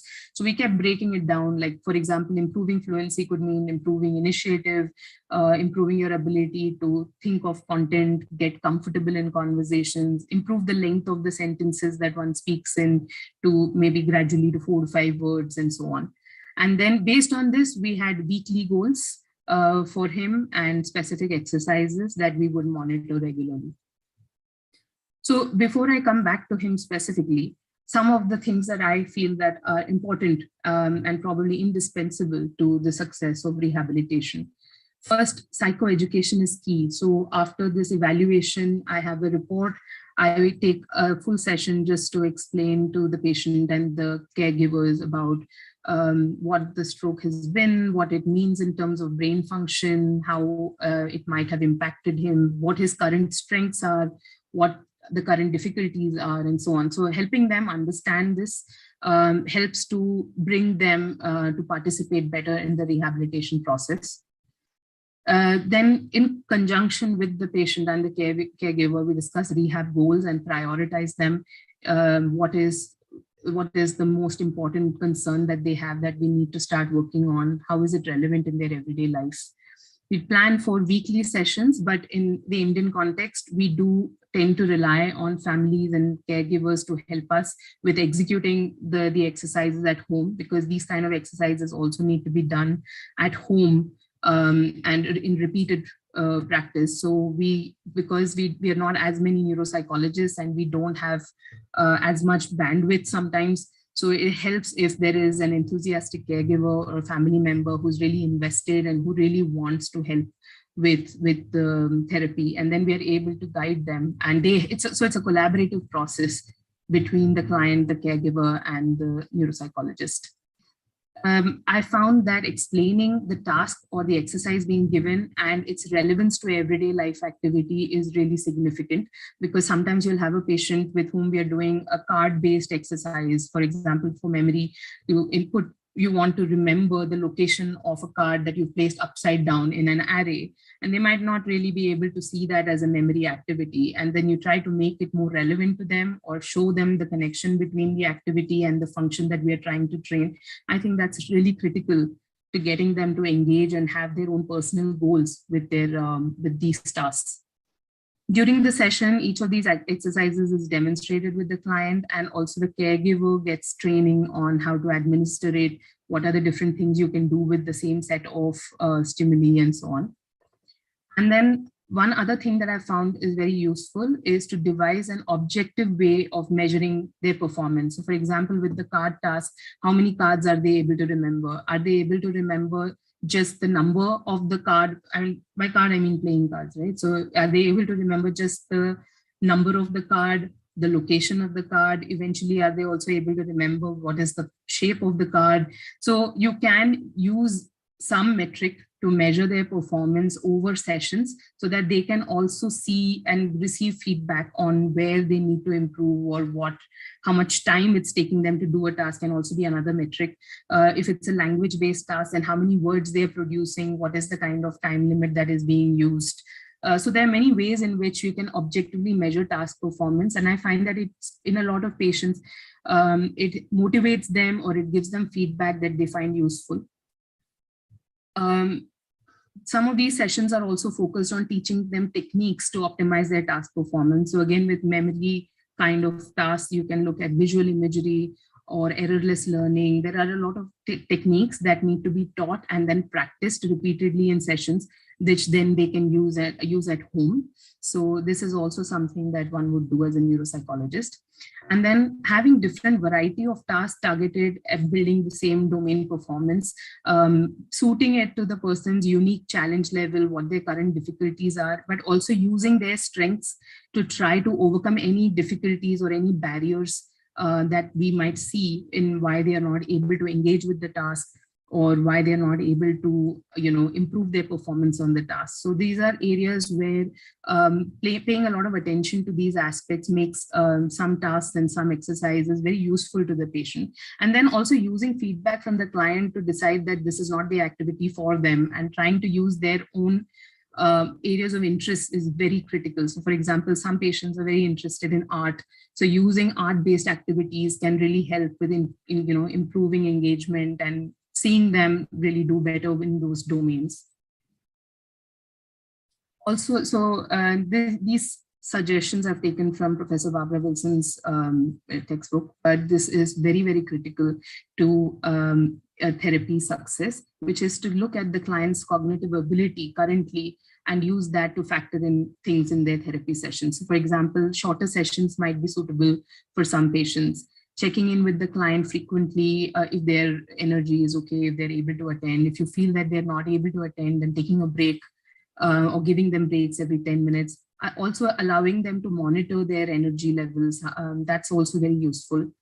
Using several examples to demonstrate a point. So for example, if you're talking about memory difficulties can manifest in different ways in everyday life. So using examples from everyday life to make that point so that it's relevant to them, and that's important. And sometimes patients have comprehension difficulties, or with this patient who had difficulty expressing himself. So whether you want to use closed or open-ended questions, so you make decisions about that based on their cognitive profile and your observations. If sometimes therapy sessions can be very overwhelming, there's a lot of information coming at them. So making sure that you repeat or summarize for the patient or give them written pointers for what were the main things that were discussed. This kind of summary is useful because a lot of times they are not able to absorb everything or remember those key points, or sometimes the key points are drowned in a lot of words. So it's important to give them summaries and repetition. Teaching them how to monitor for themselves things like their mood or their progress or their challenges. So you can use either scores on tasks, like I mentioned earlier, or you can have visual rating scales.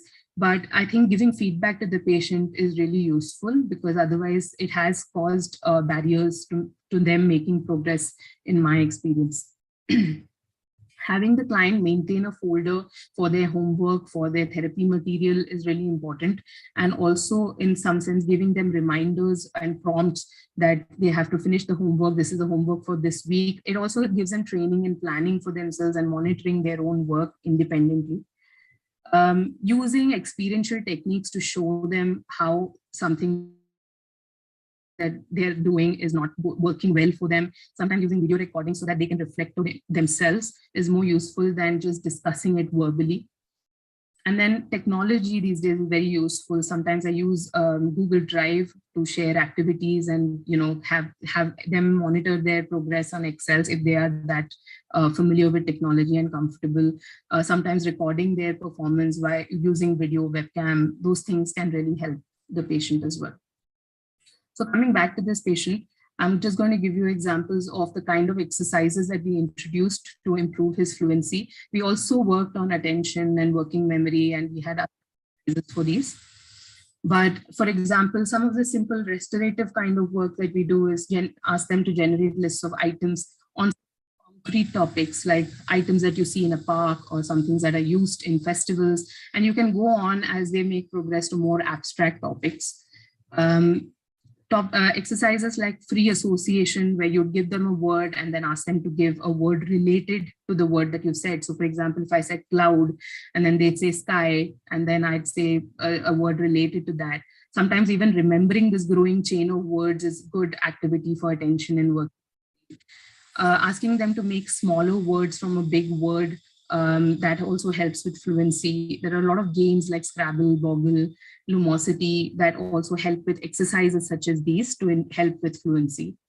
The one activity that I really like is trying to build a story sentence by sentence. It's quite close to how conversations take place. So we take turns. So for example, if I said, there was a girl who lived in a village, and then he had to say something related to that to build that story. And then I'd also ask him to remember each line of the short story. So what did I say? And then what did you say? So that was also helping him to pay attention to details, like what was the girl's name or which village did she live in? So that was quite helpful, I thought. Some of the homework activities required him to write a few lines or generate a few topics, write about something with cues, like why or how did this happen? So you use cues depending on the topic to help him think and generate some content.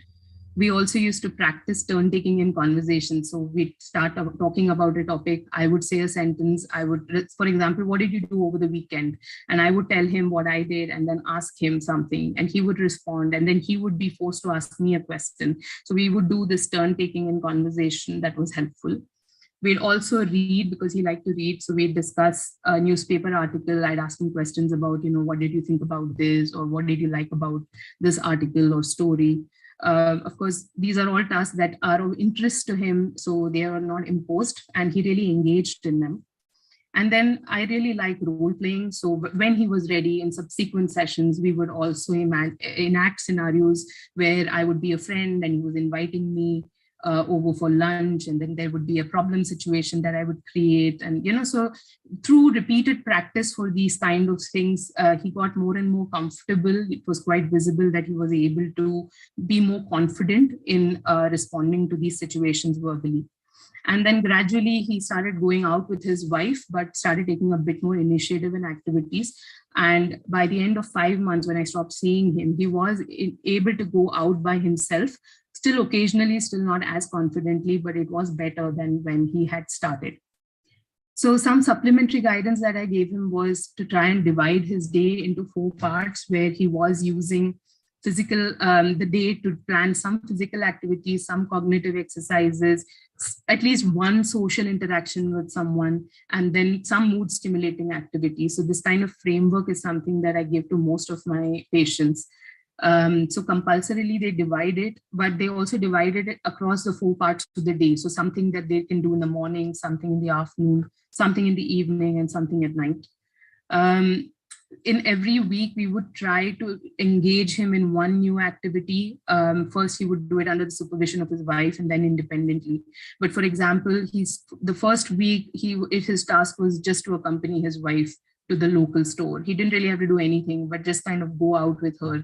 And then eventually it was, buy one thing. Then it was how, like, to give money, to ask for a specific product that they might not have had. So slowly we kind of, with his wife's support, so he never felt alone, but gradually as he became more confident, he started taking initiative in these activities by himself.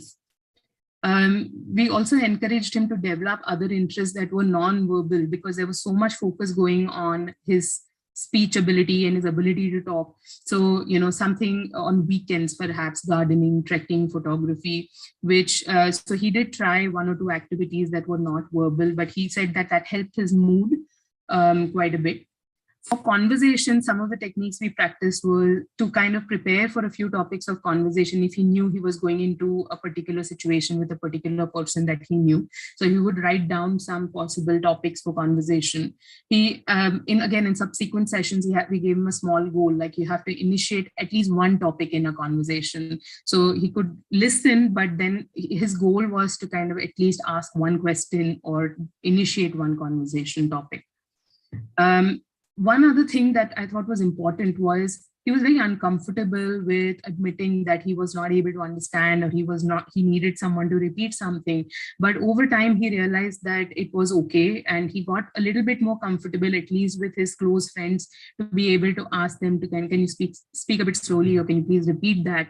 And I think that getting comfortable with that, because knowing that that's helping you, was something that also he started doing.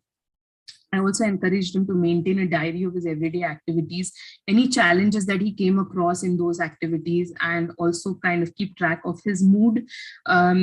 Because we don't do sessions every day, this kind of feedback is very critical, because a week later when he comes to me, that particular situation might have been forgotten, but it's important for me to kind of know and for us to work together on overcoming those challenges. So at 5 months, he was able to make longer sentences, 4 to 5 words. And the important bit was this was consistent. He was getting more comfortable and more mindful about it. He did need time to prepare in advance for conversations, but he was able to focus better in conversations. His wife said that his confidence did appear to have improved. He was taking more initiative in activities, even at work. He still preferred socializing with a group of friends only when his wife was around. But if he needed something, he was able to pick up the phone and, ask his friends or have short conversations. This was, again, something that had just started recently, and he said he needed a bit more practice with it.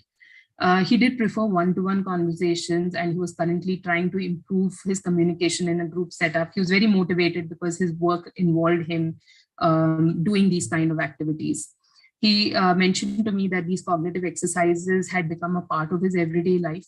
And in terms of other activities, weekend activities, he had made a new friend in a cycling group because he was able to go up and initiate conversation with this person, which was great. In terms of feedback, I think because we are at very nascent stages with cognitive rehab using these kind of exercises, so I do think that it's very useful to get feedback from the caregiver about what they thought worked and what needed improvement. We got positive feedback from the patient's caregiver. They said that cognitive therapy was definitely useful. This is just a quote that I've taken from the feedback that they gave. So according to the wife, his confidence had increased due to the activities. Her experience, because it can be very heavy for the caregiver to get involved and pay so much attention and time and to help with the patient's progress. But she said that she was happy to participate and the homework was not very difficult, and that some things she was able to do more easily with him and some things maybe not. But and that initially she was stressed about whether this would help, but it had helped. And she did mention that the need for cognitive evaluation was very important. She had realized it only after we had done it, because, for example, so far his lack of concentration, working memory, these were things that had not been identified earlier. And so the exercises were tuned currently, keeping those kind of skills also in mind. And the client himself, his feedback was this, that he felt that the exercises had helped him with generating ideas for conversations. And he got the opportunity to practice these skills and having specific targets like going, like situations to go to and try to get one topic done, or try to organize a get together. These things were helpful. And that earlier he was scared of these situations, but now his confidence had increased. So I think, because I don't have enough time, so I'm not going to go through this case study in a lot of detail, but there were some behavioral aspects in this study that I'll just quickly go through. So this was a lady, 51 years old, again, a graduate, but she's a homemaker. She had an infarct, again, with the left frontotemporal regions, but this was a year ago. And currently, she did not need any physical or speech therapy. At home, she was an able homemaker. Personality-wise, though, she had very strong leadership qualities, dominating, very perfectionistic, had a lot of friends, and was very involved in various activities. So the issue here that the family, her husband reported, was that she was very anxious and irritable a lot of the times. Things like she really liked cooking and entertaining people, and now these kind of things stressed her out. She just avoided these activities, and a lot of times she would snap at home, and her relationship with her children was getting affected because of her state of mind. So I'll quickly skip all of the cognitive aspects of rehab that we did with her. But in terms of her behavior, one of the things that we found useful was to teach her to monitor her own mood on visual scales, along with keeping a track of what are the kind of triggers that put her into a happy mood or sad mood, what brought anxiety. So through weeks, or 1 or 2 weeks, she would just document in a diary every time, even if she was happy, even if there were no issues per se. Every morning at 12 o'clock, afternoon at so and so time, she just got into the habit of monitoring that. Now this kind of gave us data to work on in therapy, to explore what are the areas where she was struggling, and then also kind of trying to help her understand that this is okay, generate self-compassion for herself and empathy for herself in this process, and also to discuss what other responses could have been thought of in difficult situations where she was feeling anxious or angry, for example. So I also teaching some techniques that she tried out at home, trying to kind of be mindful of the triggers, immediately removing herself from a situation by excusing herself, and then calming herself down through different techniques, journaling to be able to express her thoughts and then come back to the situation. So these kind of techniques helped her. And the other part of the work was with the caregiver, trying to educate them, sensitize them to what kind of effects the stroke might have had, her personality, and how to kind of understand that in the context of the stroke. And then addressing the caregiver's anxiety and giving them strategies of how to kind of manage difficult behavior with her at home, how to use reinforcement techniques, and how to normalize things and look at and appreciate her strengths to build her self-confidence. So this was a very therapy heavy kind of rehab, and that really helped as well. So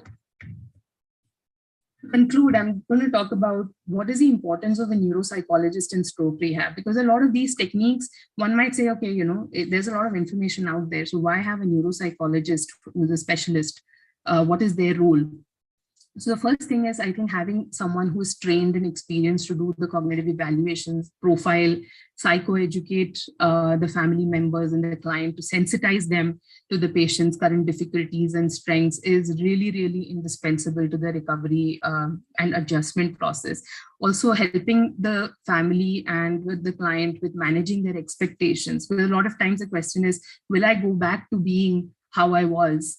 And those kind of questions are valid, and they need to be explained in the context of what is known about stroke and the recovery trajectories. The other important part that a neuropsychologist brings to rehab is planning the activities suitable to the client's level of challenge that are relevant and interesting to them. Because sometimes when the challenge level is too low, the patient is not engaged. If it's too high, the patient is unwilling to engage. So this is a very critical aspect. Providing guidance on how do you apply this progress that you're doing in these exercises and activities to everyday life, how to kind of overcome those challenges, that's important. Also kind of being up to date with research evidence in this area, because like I said, cognitive rehab is still up and coming. There's so much that we don't know and so much research that is being published. So being up to date with that, seeing if there's anything that's relevant that can be used with the particular patient, these things are important. providing feedback on this cognitive profile to other therapists, for example, physiotherapists or speech therapists, for example, about their attention, about their comprehension, about techniques that you found worked with them. So that really helps with this collaborative nature of patient care. And this also helps to use the client's time, energy, money, etc. so much better when there is a collaborative effort between therapists. And then if there are challenges to why the client is not making enough progress, or if they have stagnated, then the collaborative approach can really help to understand these and provide some solutions to this. So just the kind of last slide is say what are the future directions, and this is based on the feedback from clients that I've received. I think clients have felt that awareness building about the availability of cognitive evaluations and therapy, and the idea of collaborative effort between therapists is really important. I've also had clients say that support groups and group therapy would be really good because patients feel very isolated, and sometimes having a group scenario can really be motivating and helpful. And then accessibility, having neuropsychologists more available, be integrated early on, be able to provide home visits or other kind of modalities of support would be really important. So that's it. Thank you very much for your attention. I'm happy to take any questions.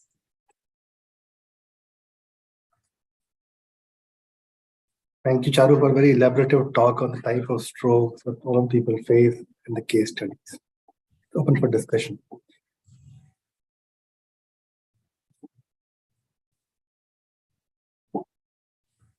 So you are mute. Sorry, you are.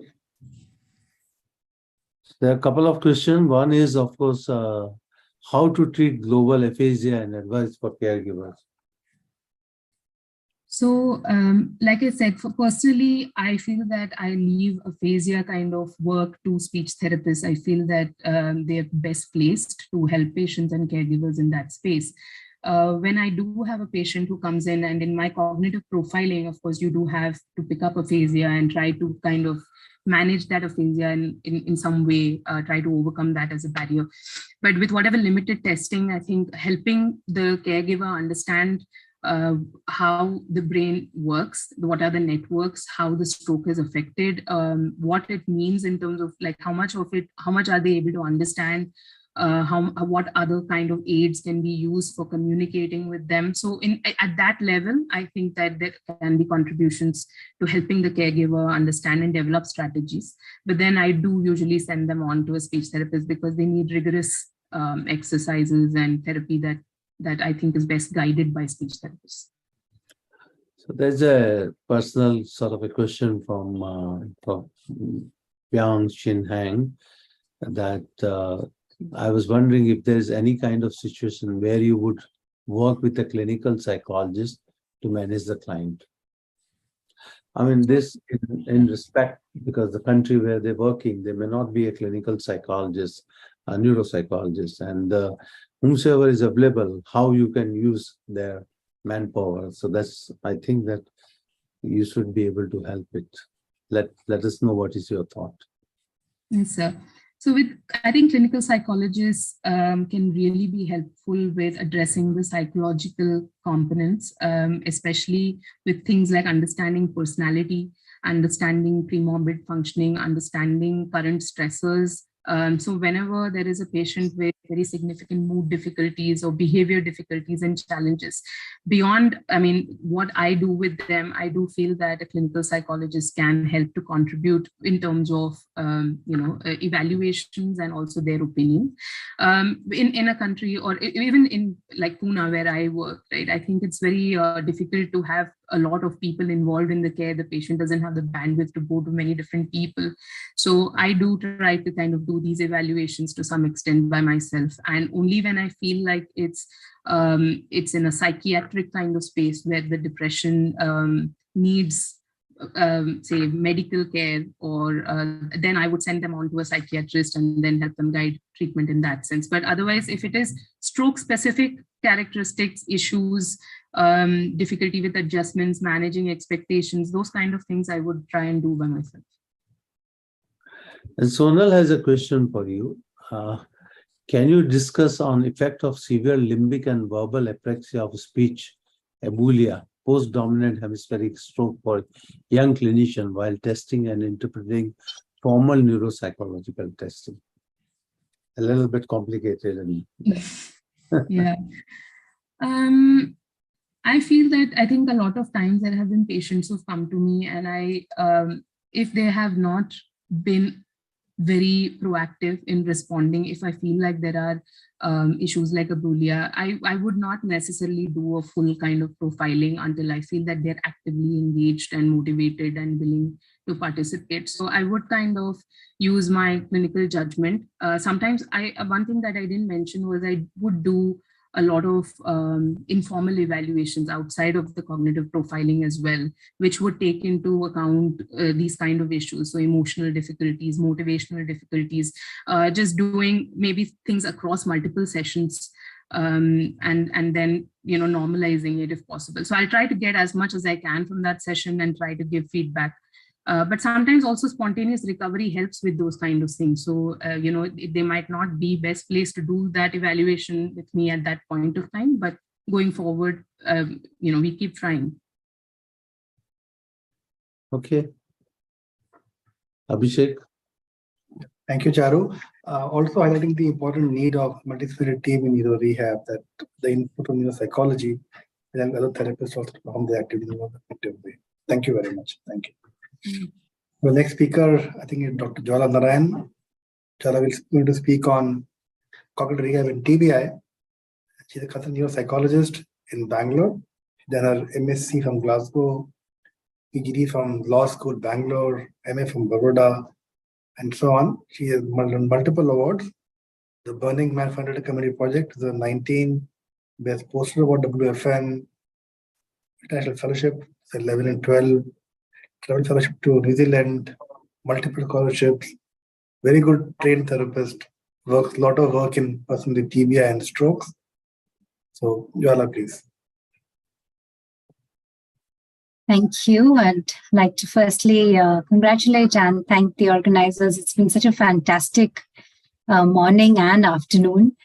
And thank you very much for inviting me to share a few cases that we've been working with in TBI today. Are you able to see my screen? Yeah. Yes, ma'am. That's great. Okay, so, you know, in rehabilitation, we always talk about goals. So the goals for the next 40 minutes are, I'm going to go over a little bit about neuropsychological sequelae in TBI, and brain injury rehabilitation process, brain injury case discussions, and then just a general approach to neuropsychological rehabilitation. So TBI is, it happens when you have a sudden external physical assault, damages to the brain. So this can be a road traffic accident, it can be a physical assault, and the damage can be focal. So it can be confined to one area of the brain, or it can be diffuse. So it can be affecting many areas of the brain. And the severity of a brain injury can range from a mild concussion to a severe injury leading to a minimally conscious state. And the effects of traumatic brain injury can be cognitive, you can have behavioral issues, you can have emotional changes affecting ADLs, and can be quite life-changing. And hence, there is a great need for neuropsychological rehabilitation. So the neuropsychological sequelae of TBI depends, predominantly on the area of damage, but we do broadly classify it as a mild TBI or a moderate to severe TBI. And this is quite helpful in when you're talking to patients, when you're talking to families, giving prognosis, also for psychoeducation. So the two main aspects that we look at when we're classifying TBI is the loss of consciousness and post-traumatic amnesia. So when the loss of consciousness is within 30 minutes and PTA is within 24 hours, usually it's classified as a mild TBI.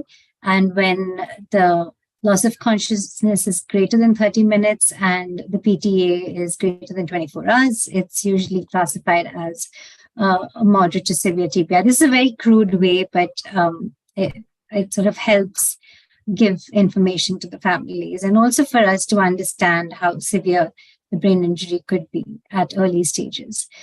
So in a mild TBI, you can have deficits in memory, attention, processing speed, executive functions, which rapidly resolves in about 80 to 85% of patients. Whereas in the moderate to severe, they do tend to have significant impairment in about 65% of patients.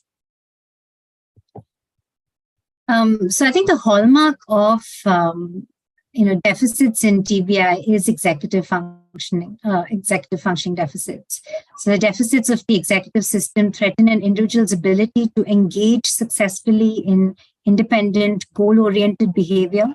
Hence, these functions are critically important for quality of life as they are implicated in job performance, social relationships, and both basic and instrumental activities of daily living. So a severe brain injury can make you quite deficient in engaging in everyday activities.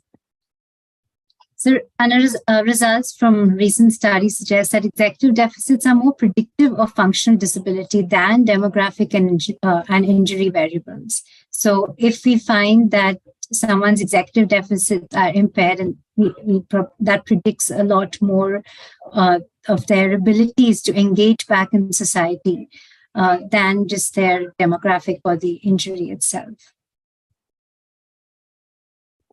And you can have different types of executive deficits in TBI. So you can have a cognitive executive deficit. So when you have difficulty acquiring memory, so they're not able to use strategies to remember certain things, and that's an executive functioning deficit.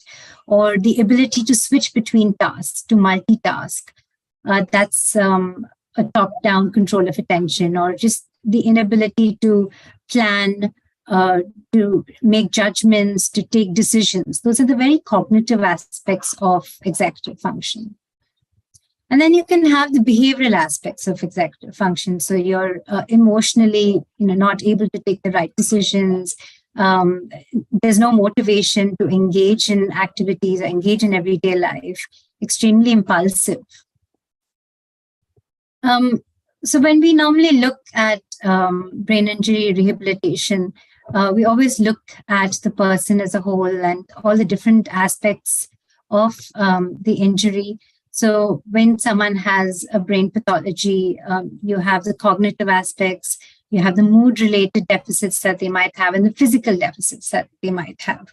And it's quite important to realize that all these are interrelated as well. So if someone is depressed, then they might have more memory problems, or if they're physically unable to do something, then they are going to be more depressed. So it's quite important to realize that all these different functions are interrelated and what might be affecting someone on a daily basis so that you can control it better. And of course, how the cognition, the affect, and the physical disability can then help worsen or not allow you to engage in everyday life or go back to work or doing things that you enjoyed doing before. And then there is the family that we usually look at, or the social support that they have, which can help rehabilitation. And then we look at the pre-morbid factors, their coping styles, their strengths, their intelligence, which can also help in the rehabilitation process.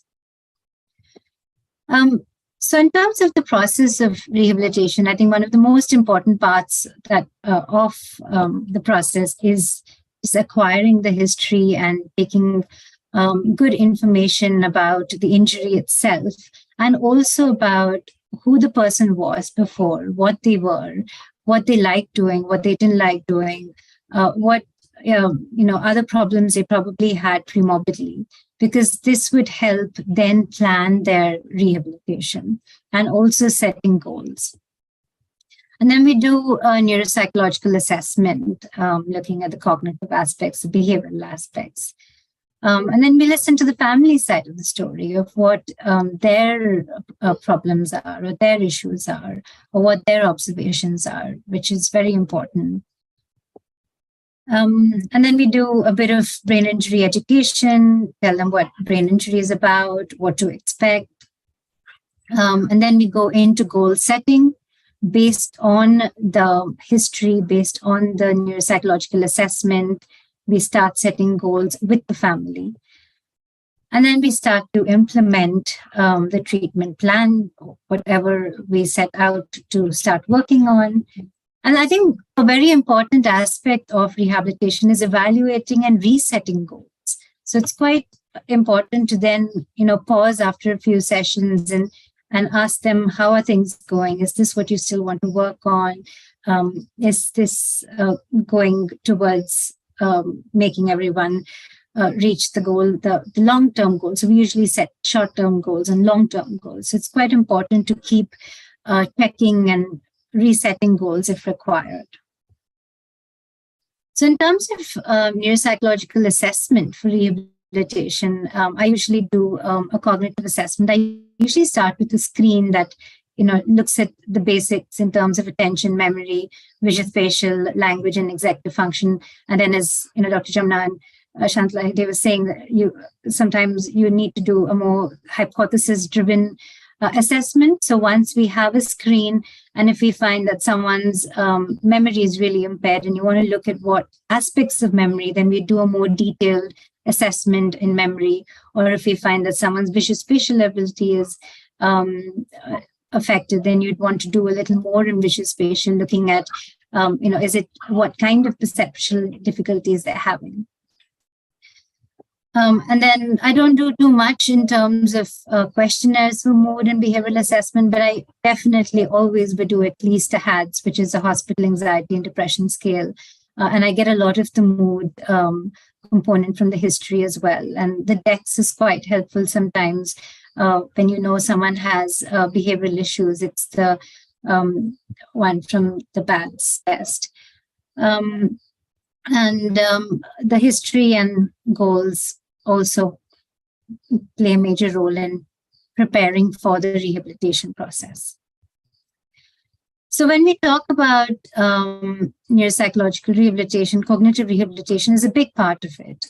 And as Charu just mentioned, so there are two broad aspects of cognitive rehabilitation. One is restorative, and these cognitive functions are largely, to some extent, can be restored, and this is by regular exercises and practice.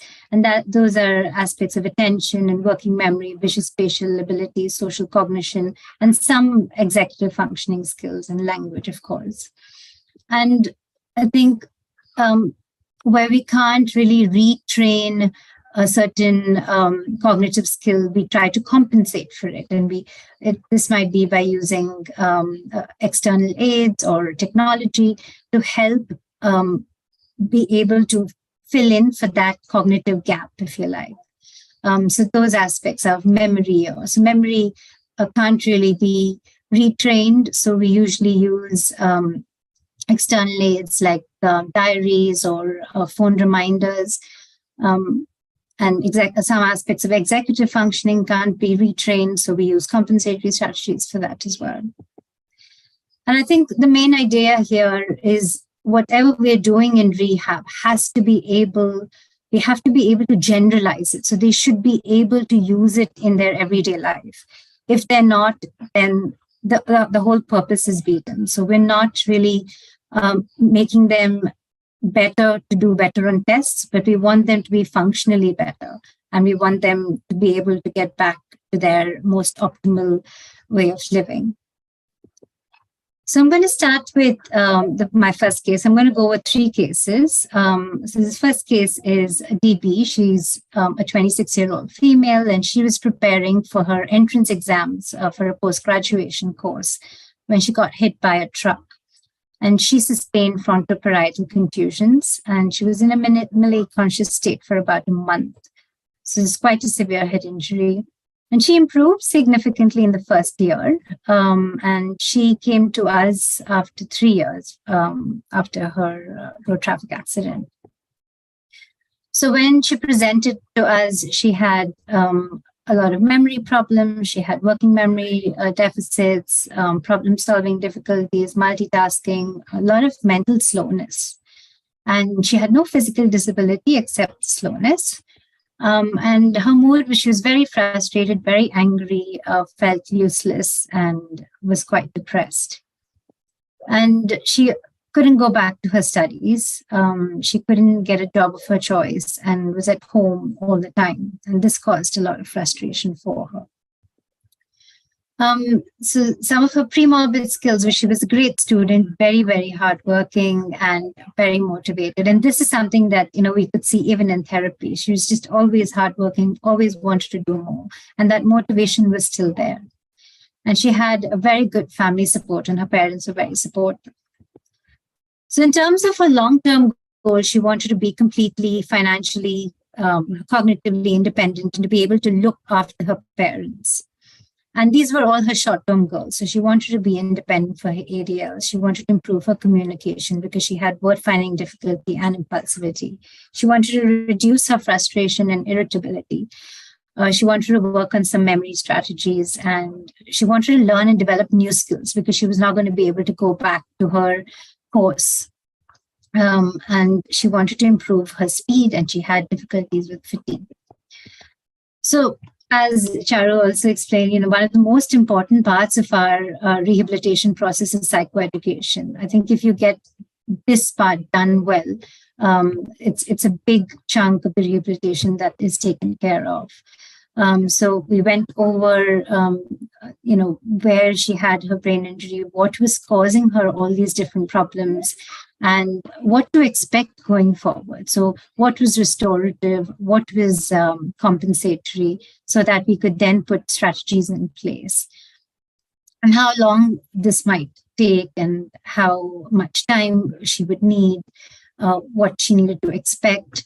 And also just gave her like a basic crash course on cognition because, like you see, she had so many aspects of cognition that was affected. So just explaining what memory was, what working memory was, so that she understood better when we were talking about these difficulties and also about the strategies. So we started off with sort of trying to reduce her frustration and anger, and we tried to use like a CBT-like model where we looked at what her thoughts were, and her main goal was she wanted to look after her parents, and she felt if be independent, she had to have her old life back. And we also sort of looked at all her triggers that she had. So she was unable to remember new information. When she saw friends and people who were in new jobs or were getting married, it caused her a lot of frustration. When she was doing repetitive tasks, she got very irritable. So her parents would give her math problems to do every day. And that really annoyed her. And then the thoughts that sort of related to that was, I'm a failure and I can never be what I used to be. And she just keep thinking, well, why did God do this to me? Or why did he keep me alive? And then the behavior led to, she didn't want to get involved in activities. She shouted at her family and was quite restless and felt a lot of anger, irritation, and depression. And the outcome was she would get bored, frustrated, and then didn't make much improvement. And she would just get stuck in the cycle. So the whole idea of doing this model was to improve her awareness. And this helped her understand the connections between her beliefs and her behavior. It helped improve her thoughts and purposeful behavior.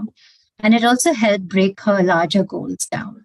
So one of the other things that we did that she was so irritated by was her activity. She was just doing the same thing every day.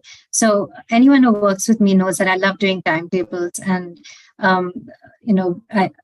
we usually encourage patients to try and have a timetable because it really helps anchor them, ground them, and a lot of the work gets done. A lot of the cognitive exercises get done when you have a timetable.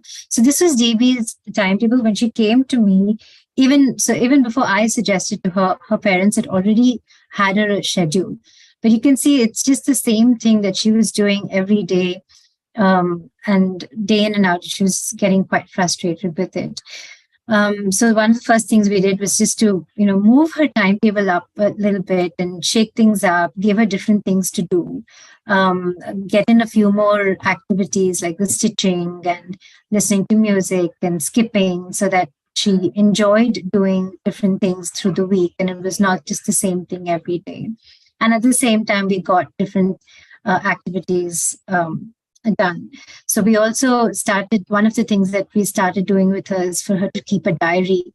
And that was, to journal about her frustration. The diary was also to help her remember things for her memory. So, and that was something that we put into her timetable, because otherwise they forget to use their diary. So I always tell people that the first thing you do when you wake up in the morning is look at your diary, and the last thing that you do is to look at your diary. So it should be your best friend. So in terms of reducing her frustration and anger, we sort of worked on the timetable, filled it up with more purposeful activities. And then, like I just said, we started getting her to use her diary for appointments so that she was not forgetting as much. And also looking at triggers for her frustration. And this really helped us, because when she would come back every week, we would very clearly be able to see what frustrated her and what upset her. And then we were able to work through it. And we also worked on making a little script to reduce her frustration, just to remind her that she is working, she is in rehab, and she is working towards her goals, so that it helped reduce that anger, that irritation that she was not doing anything or not getting anywhere. And then we also worked on some memory and attention strategies. So in terms of attention, there are a lot of paper pencil tests that one can do for attention. And sometimes it's also nice to do some functional attention training tasks. So there are different aspects of attention, and what I'll just cover on this slide is the focused and sustained attention. So just the ability to pay attention to something and then sustain your attention on a task. So we have a few principles that we follow. And one of the main things is to start with simple but challenging tasks. So you pick a task that is challenging for your client or your patient, and something that's simple and that they can do, and then slowly build it up. So it can be something like a sitting activity. So the first week we say, okay, just try and sit for 1 minute, and you time it. And then the next week we say, okay, let's take it up to 3 minutes. And then the week after that we say, let's take it up to 10 minutes. And this can be for anything. So any activity they're doing or anything that they want to work on. So for her, cooking was one of the main activities that she wanted to start doing. Stitching was something that she wanted to do, and also reading. So we started with very short bursts of activities every day. And if patients, would like to do it 2 or 3 times a day, then you can include it at different times of the day. And again, they can just do it for that short duration and then increase it over the weeks. So this helps build attention. It's almost, I always tell them, it's almost like running a marathon. It's like building that muscle of attention. And then we also sort of build on other aspects of attention, the ability to selectively pay attention on something, or alternating or dividing their attention. So when we talk about selective attention and a cooking task, so, we might just ask them to play some music at the back, or have some children playing at the back, and say, okay, just cook or just make your tea while that's going on. So if they're able to just focus on that task, and then we build on those skills. Alternating, so sometimes we ask them to, do a little cooking task while replying to messages. So they're alternating between 2 tasks. And this is, of course, done with supervision if they're not very able. And a divided attention task would be like cooking at the same time talking to someone.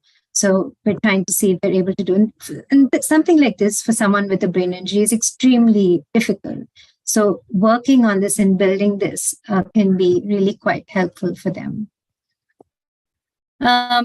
So I think as neuropsychologists, I think we've all had a really a long session so far, so I'm going to do a little bit of exercise, which is a working memory exercise that we do with some of our patients. But just to give you a glimpse of what it's like, this is something you can try as well.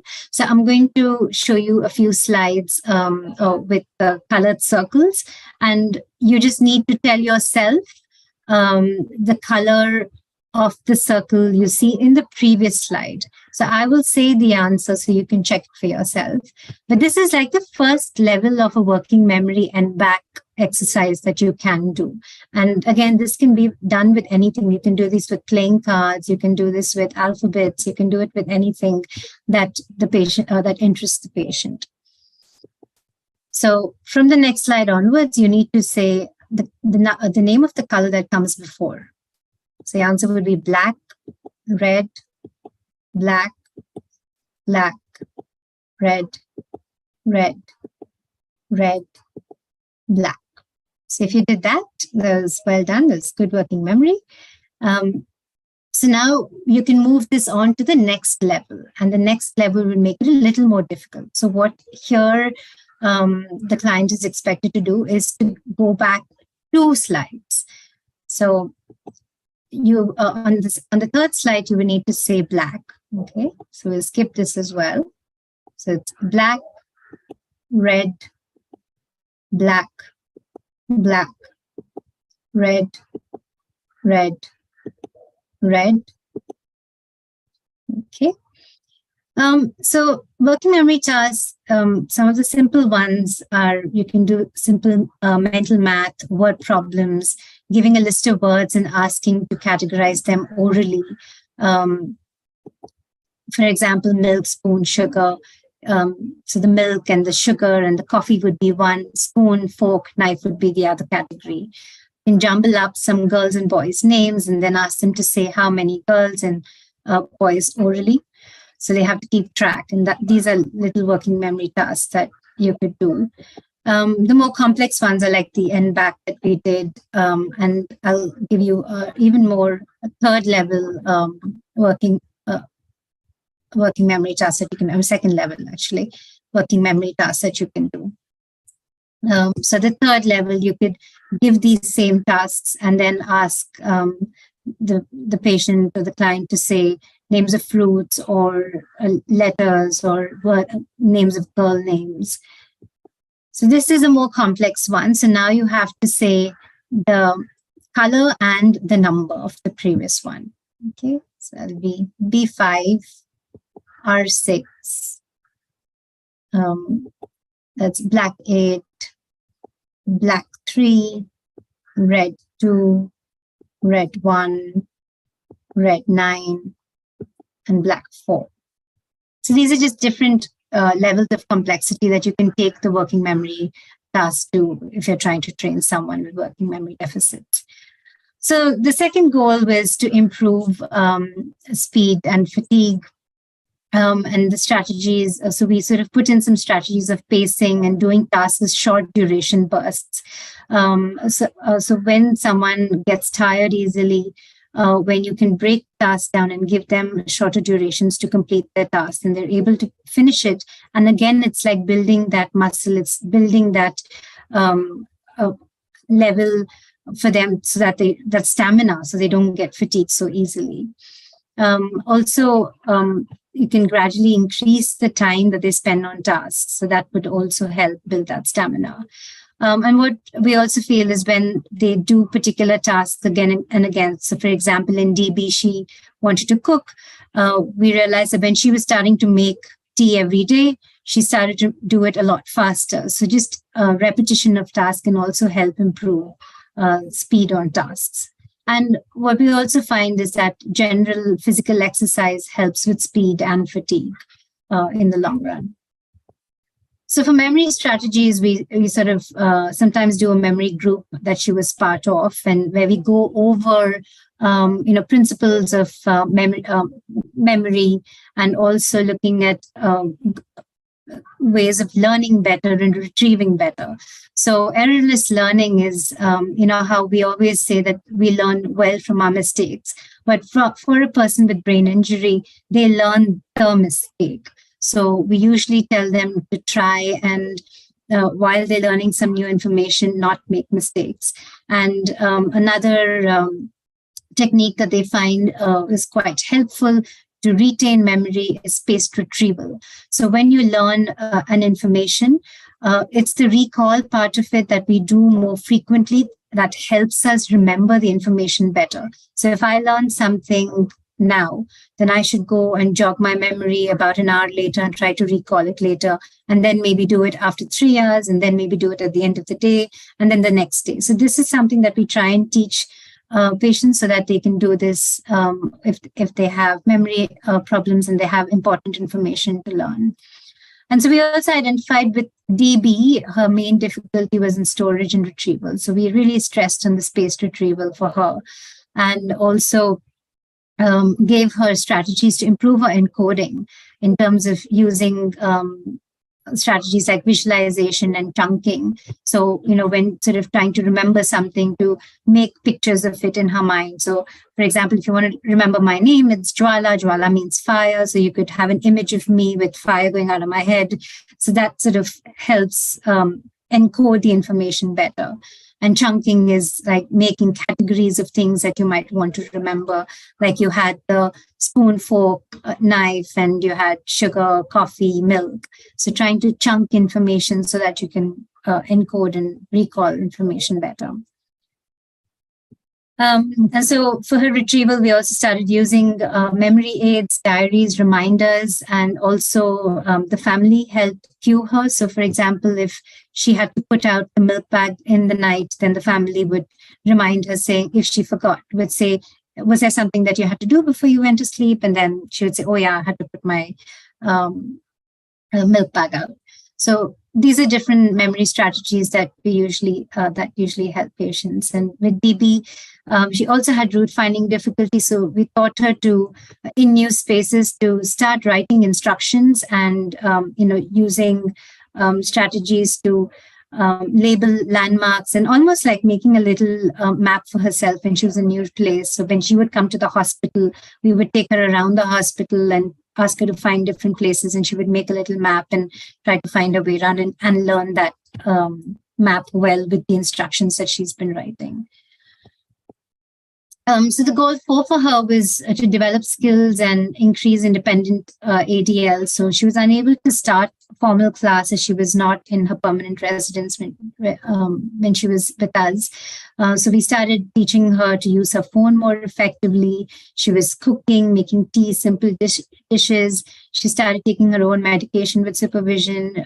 We started helping her go to the local supermarket and finding her way, finding things. So all this was developing her skills while she was here.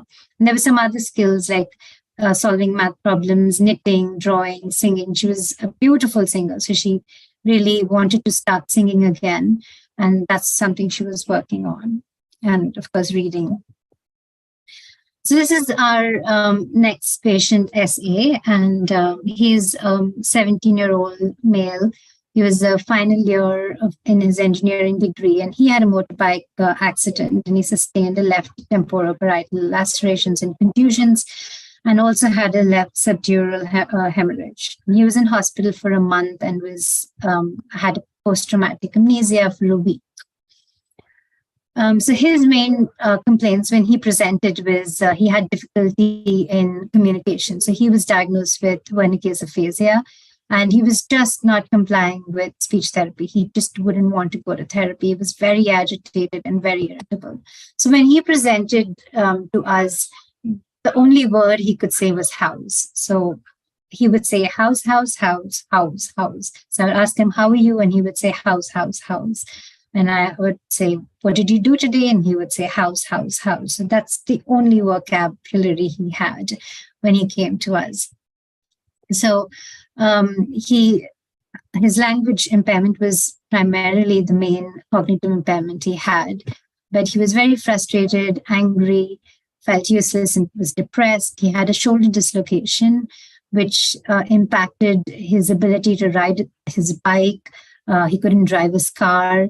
He couldn't go back to college because of his language deficits. And his parents were very protective, so he couldn't go out alone. and was at home all the time and very frustrated. And he was a brilliant student. He was an all-rounder. He was a was a distinction student, very hardworking. And so when he came to us, he had no recollection of the accident and didn't understand what had happened to him and why he was coming to see me or seeing all these other doctors. No one had told him what had really happened. And the family believed that he had a memory problem. So it was more a communication difficulty and not a memory problem. His memory was very good. So when he came to see me the second time, he'd remember me very well. And that's what he was finding so frustrating, that why was he coming here again and again and didn't know what was going on. So it was difficult for us to explain to him because he wouldn't understand anything that we said. And it was difficult for him to express himself. And his main aim was to get back to college and complete his engineering and have his life back. So his long-term goal, this was, of course, with the family, was to complete his engineering and lead an independent life. And his short-term goals was to attend rehabilitation. This was, of course, his parents' goal, because otherwise he was just driving them at home. They had to improve his communication and language skills, reduce frustration. He wanted to meet his friends and he wanted to do something more independently. So, of course, we started with psychoeducation. We first educated essay on what had happened to him using pictures, which we also let him take home so he could go over it on his computer. And that helped him immensely and made him cooperate with rehabilitation. So this is just to quickly go over what he took back. So basically to show that he had an accident. These are the different aspects that were affected. And he was in hospital for a month, but he's doing well. He's come back home. And now he's got a shoulder and a leg injuries have recovered well, but he's not able to talk. He has difficulty in communication. So sometimes he might not understand what people are saying. Sometimes he might not understand. He might not be able to say what he wants to say. We introduced like his physiotherapist, his psychologist, and his speech therapist.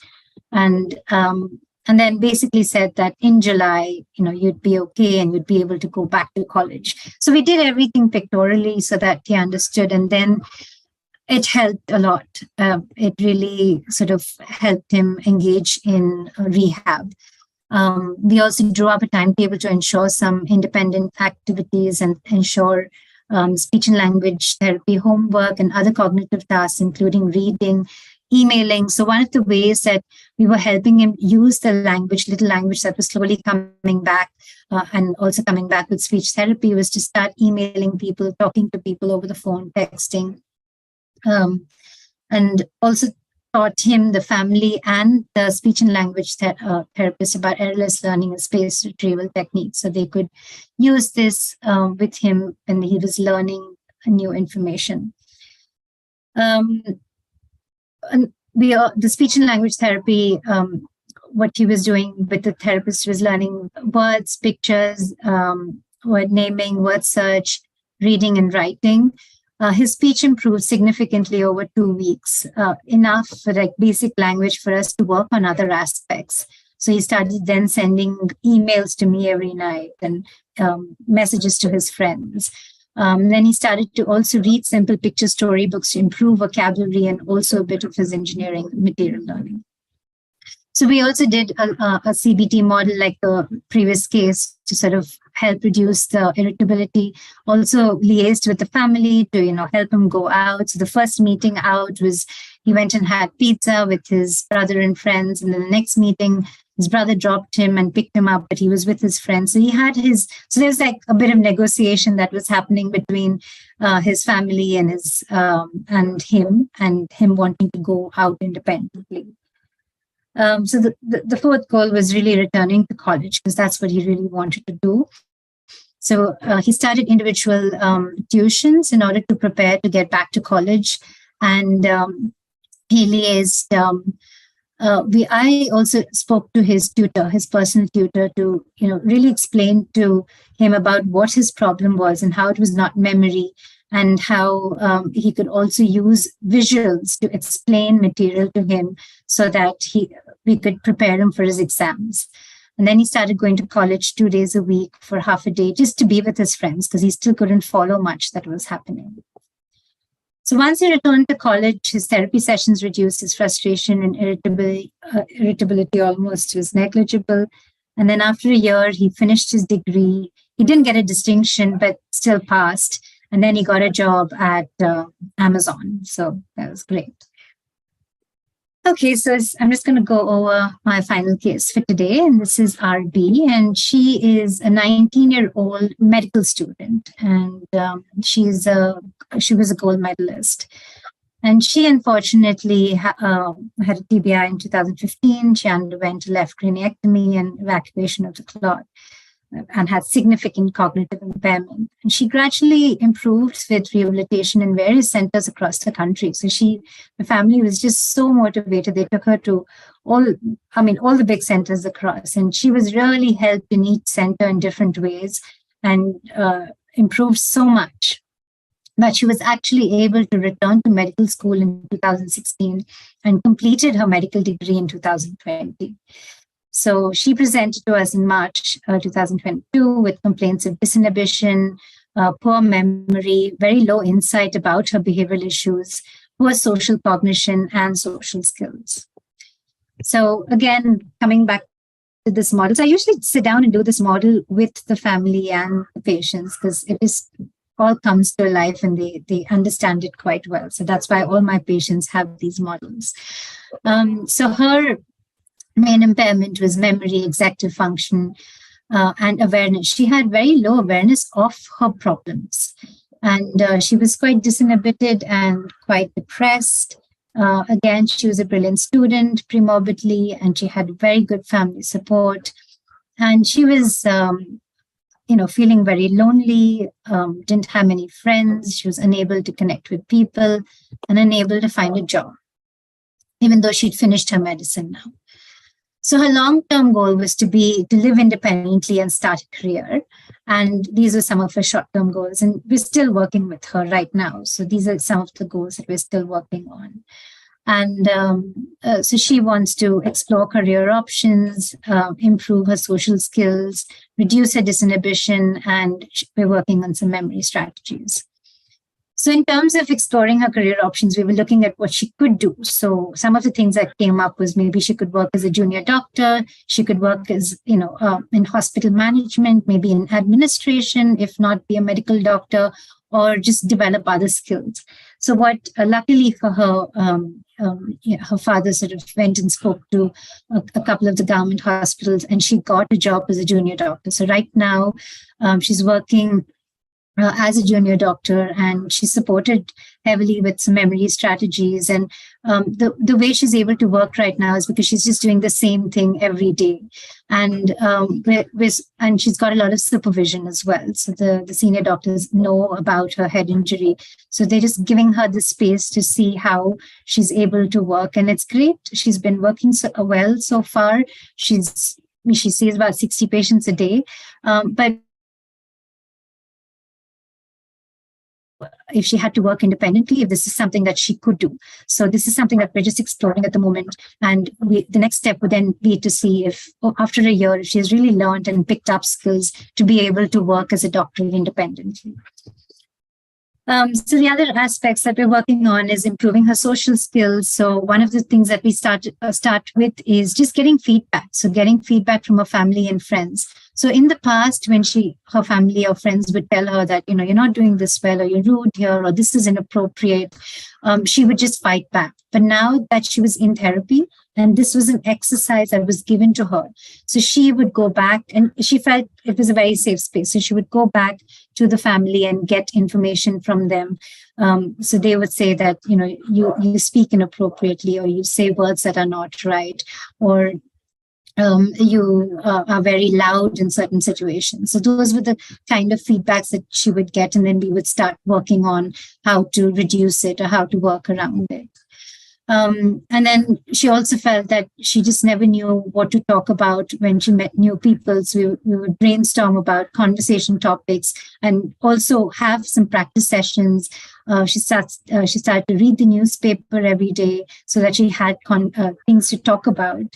And also started practicing these conversations with close friends and family so that when she goes out and meets new people, she can use these skills. She was quite disinhibited, so she didn't know who to say what to. So she might say something quite personal to a stranger. So she might be going in a taxi and she might have a conversation with a taxi driver, and she would probably, mention everything about her brain injury, about her family. So this was something that the family was not very comfortable with. So we drew out like this little model where she had to, she separated what she could speak to different people. So what she could, tell herself, what she could tell her close family and relatives, what she would say to an extended family and strangers. And that's how the information sort of goes out in circles.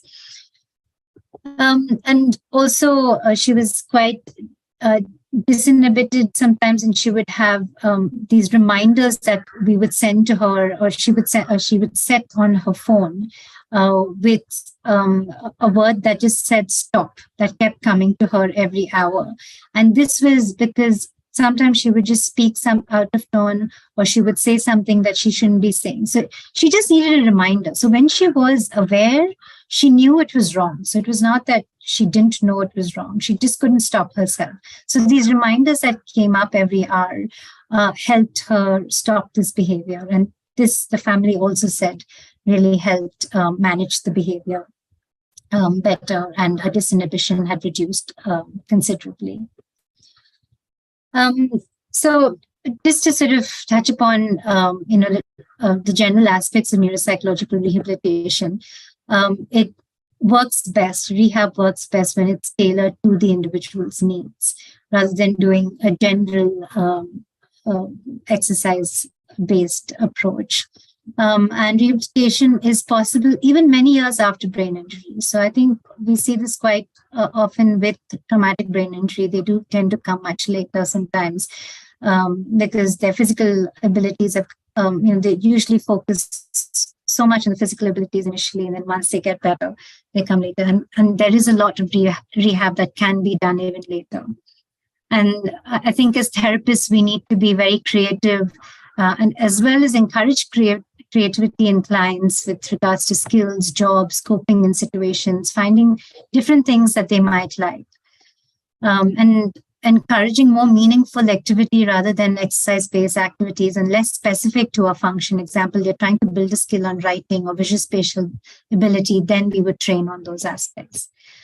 And activities that serve a purpose would bring greater compliance and completion of activities. And I think it's also quite important to focus on well-being, encourage gratitude and kindness. And the study by Cullen et al. Found that using positive psychology in neuropsychological rehabilitation has good outcome as well.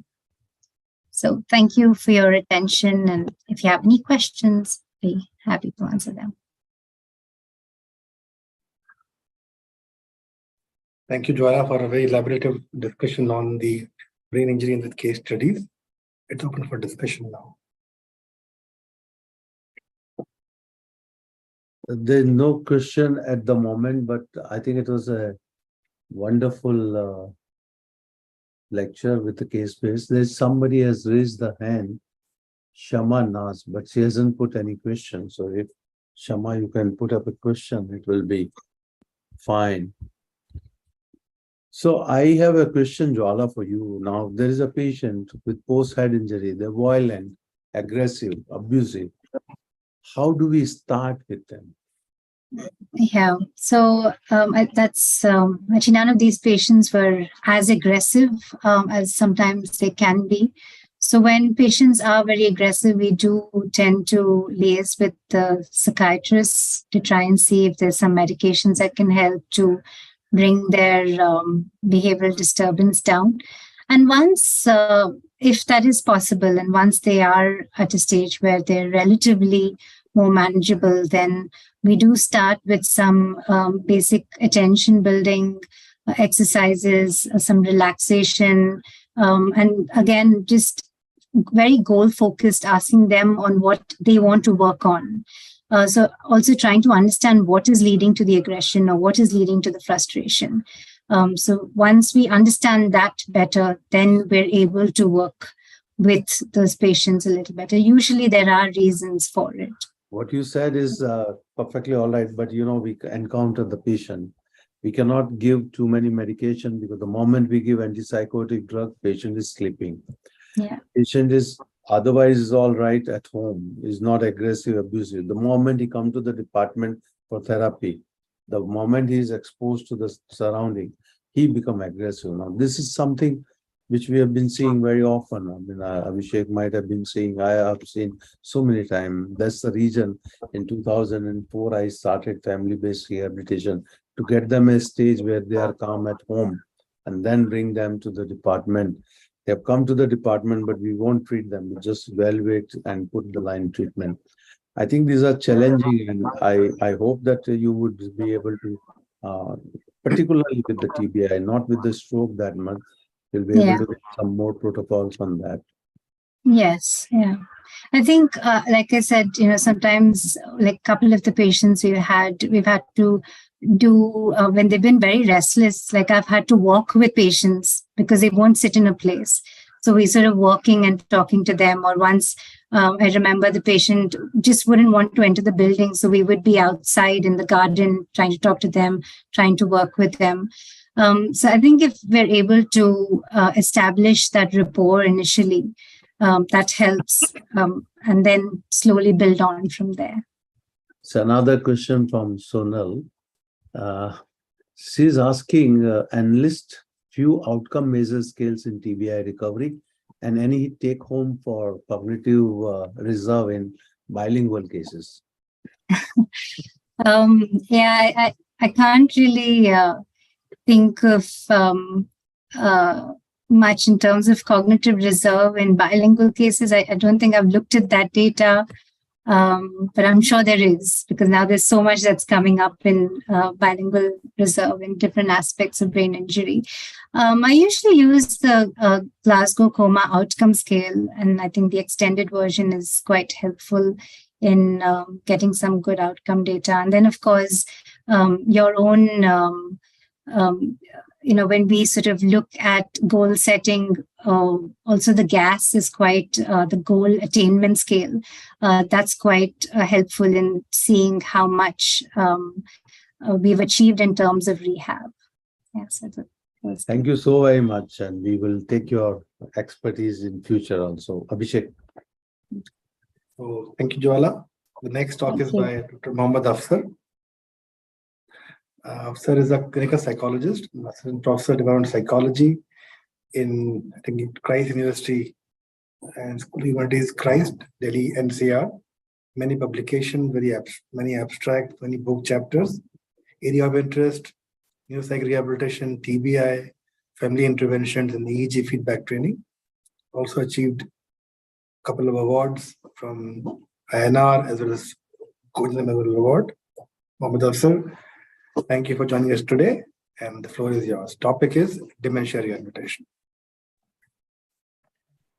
Thank you very much. So first of all, I would like to say good afternoon to one and all present. I know it has been a long day. All of you have been, really, I think, cognitively overloaded. So I would try to keep myself simple. And as we have heard various speakers, talking about a lot of neuroscience aspect and other things, so I would try to, stick to more of clinical and, public health aspect. Now, before I actually start, I would like to thank the organizers for giving me this opportunity, as well as it's like a very, very special opportunity for me sharing this platform with, really stalwarts of this area, and especially sharing the platform as a resource person along with my guide, Professor Jamana Rajeshwaran, Dr. Shantala Hegde, who is also a consultant and teacher for me. So it's really a pleasure for me to be here with all of you. Just give me a moment, I'll share my screen.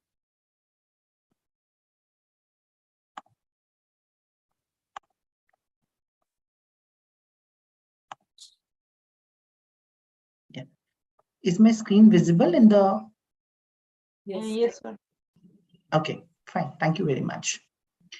So the topic which I'm supposed to be talking today is dementia rehabilitation.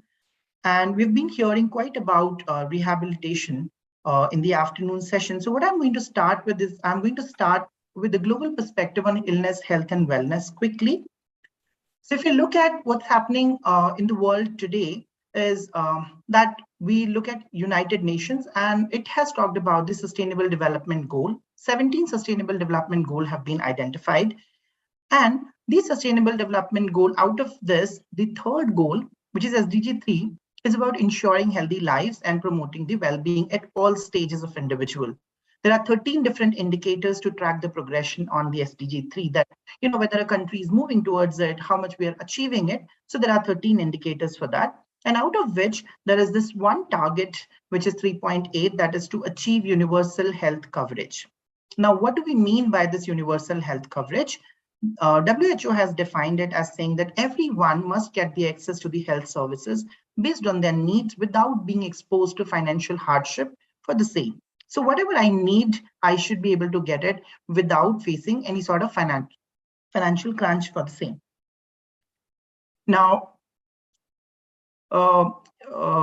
UN and WHO has come up with a strategic action plan for the universal health coverage. Now, it's very important to note here that they are talking about the health services. Now, health services previously, as they were looked at, services which belong to treatment, which belong to prevention, but now it also includes the health promotion services, services for prevention, treatment, and of course, they have included the rehabilitation as well as the palliative care. So if an individual needs rehabilitation, he or she should have the access to that rehabilitation. And that's what the universal health coverage as defined by WHO means.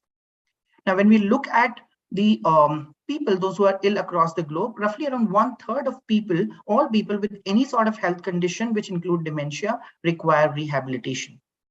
Now, that basically creates a space for us that why we should be talking about rehabilitation in a condition like dementia. Now, before I, go into the depth of dementia, what I would do is I would really want all of us to look at some data and statistics across the globe, as well as some Indian work.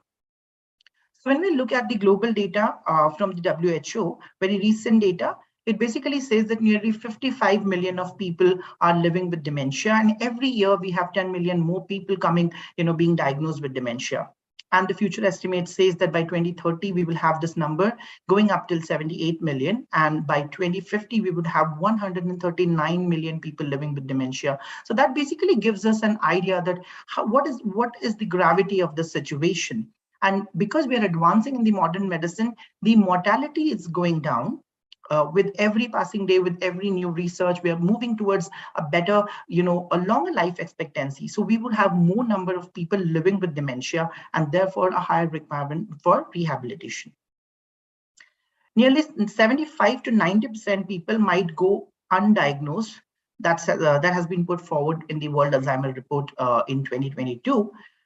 Dementia currently is the 7th leading cause of death among all diseases across the globe. And when we look at the male to female ratio, roughly around 65% people diagnosed with dementia, those who die because of dementia, are female. So basically we see that females are dying more because of dementia. And one of the major cause of disability and dependency among elderly. And then we have a concept called disability adjusted life years. And we see that again, women experience more number of disability adjusted life years. Moving on to the global impact of this. So the global societal cost of dementia is nearly around 1.3 trillion US dollar in 2019. It means that the world spent this much of amount. So if it is causing so much of, financial impact on the globe, we definitely need to take care of this. We definitely need to do something about it. The future estimate says that, by 2030, this cost would be 2.8 trillion. 50% of the global cost is attributed to informal care. Now, what does that mean? It means that 50% of this expense is not going into the proper into the treatment or sort of medications or any other medical procedures or medical investigation. It is the informal care. For example, taking a patient to a different place because now they are not able to walk, now they're not able to remember things, so they always need somebody to help them. So that indirect and informal cost is roughly 50% of the total cost. Caregivers spend roughly around 5 hours per day out of the 24 hours day for themselves on just caring for their wards living with dementia. And of course, these caregivers are more often the women, which contribute to the nearly 70% of the total caring hours spent across the globe.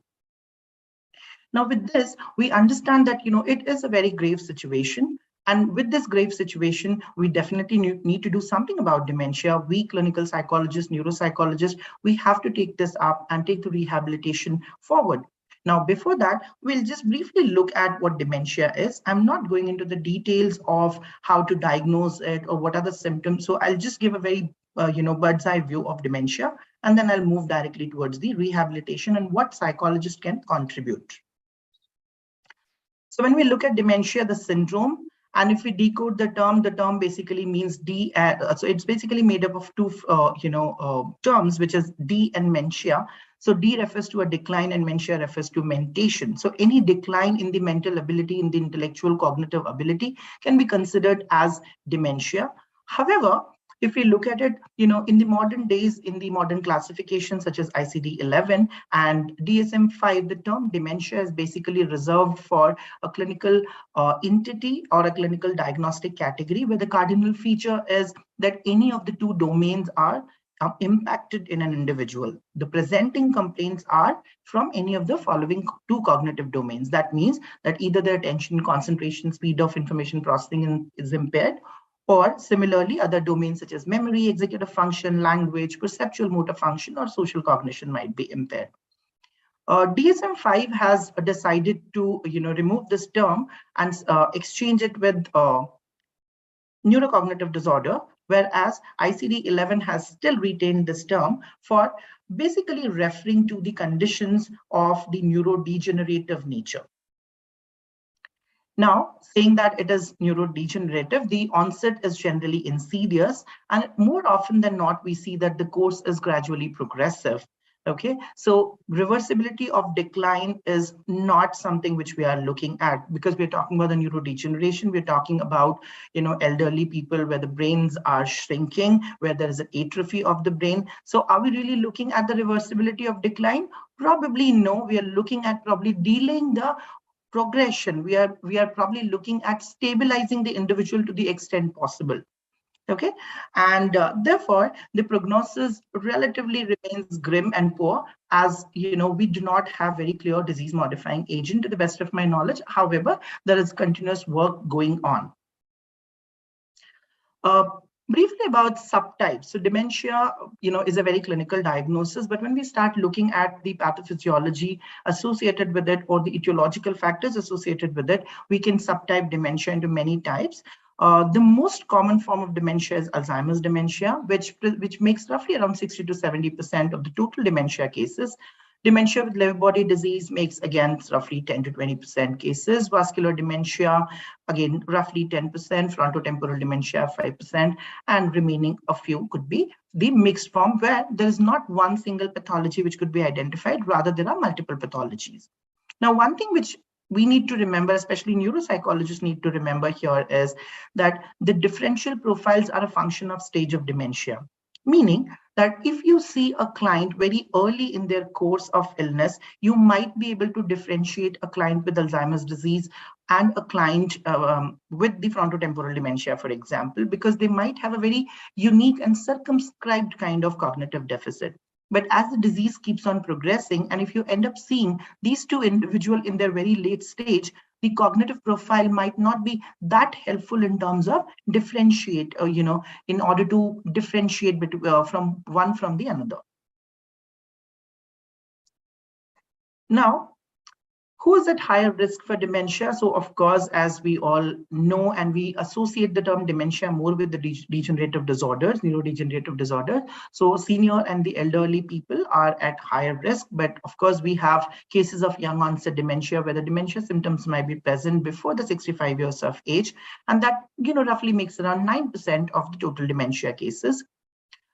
There are factors, physiological factors such as hypertension, diabetes, hypercholesterolemia might put an individual at a higher risk for dementia. There could be certain lifestyle factors such as obesity, unhealthy diet, smoking of tobacco, harmful use of alcohol, and a lack of physical activity, which again puts an individual at a higher risk. And there are additional risks which are being identified. Depression, social isolation, lower educational attainment, cognitive inactivity, and air pollution have been found to be associated with the higher risk for dementia. Now, when we look at educational attainment, cognitive inactivity, these could be something which a neuropsychologist might be very, very interested in looking at from the research perspective or from the clinical perspective, because probably they contribute significantly to one's cognitive reserve, and thereby might, work as a protective or a risk factor for different individuals. Now, this brings me to the core of my talk, which is the rehabilitation in dementia. Now, again, I would like to decode the term rehabilitation. So basically, we look at, restoring something which is lost, something which is, altered, and trying to, take it back to the homeostasis or to the previous position. But the point is, can we really restore what we have lost in dementia?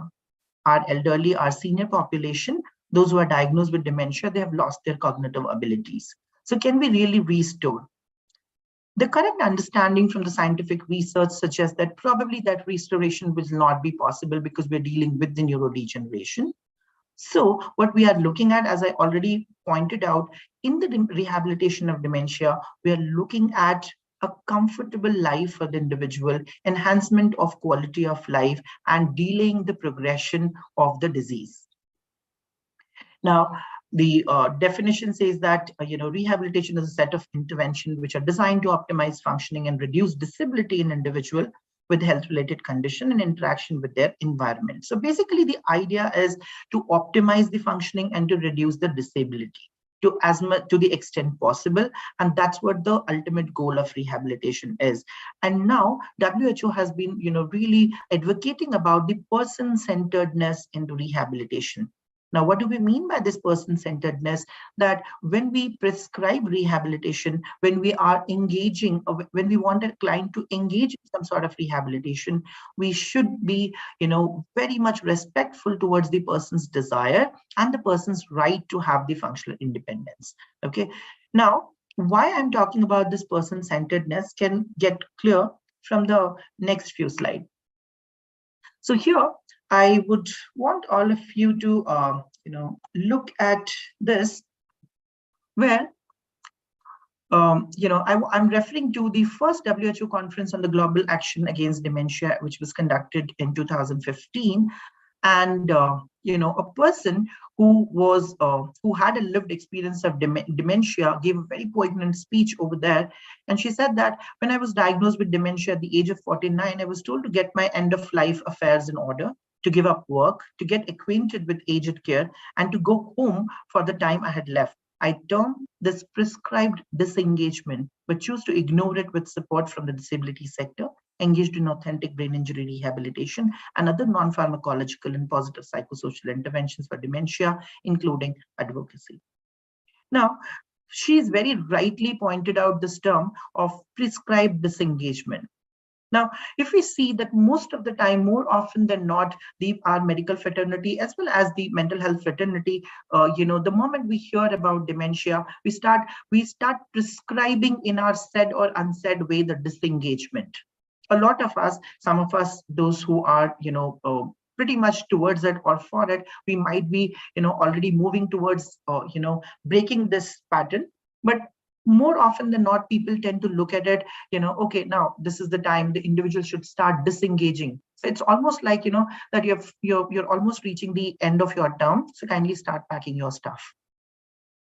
And if you see the narratives about dementia, they're, whether you look at it from the perspective of the healthcare providers or whether you look at it from the patient's perspective, it's almost like the ultimate death sentence. Okay, so things are just going to worsen day by day. And one day, this person is going to leave this world. Now, this is the kind of narrative people have built in their head, and so do the healthcare professional.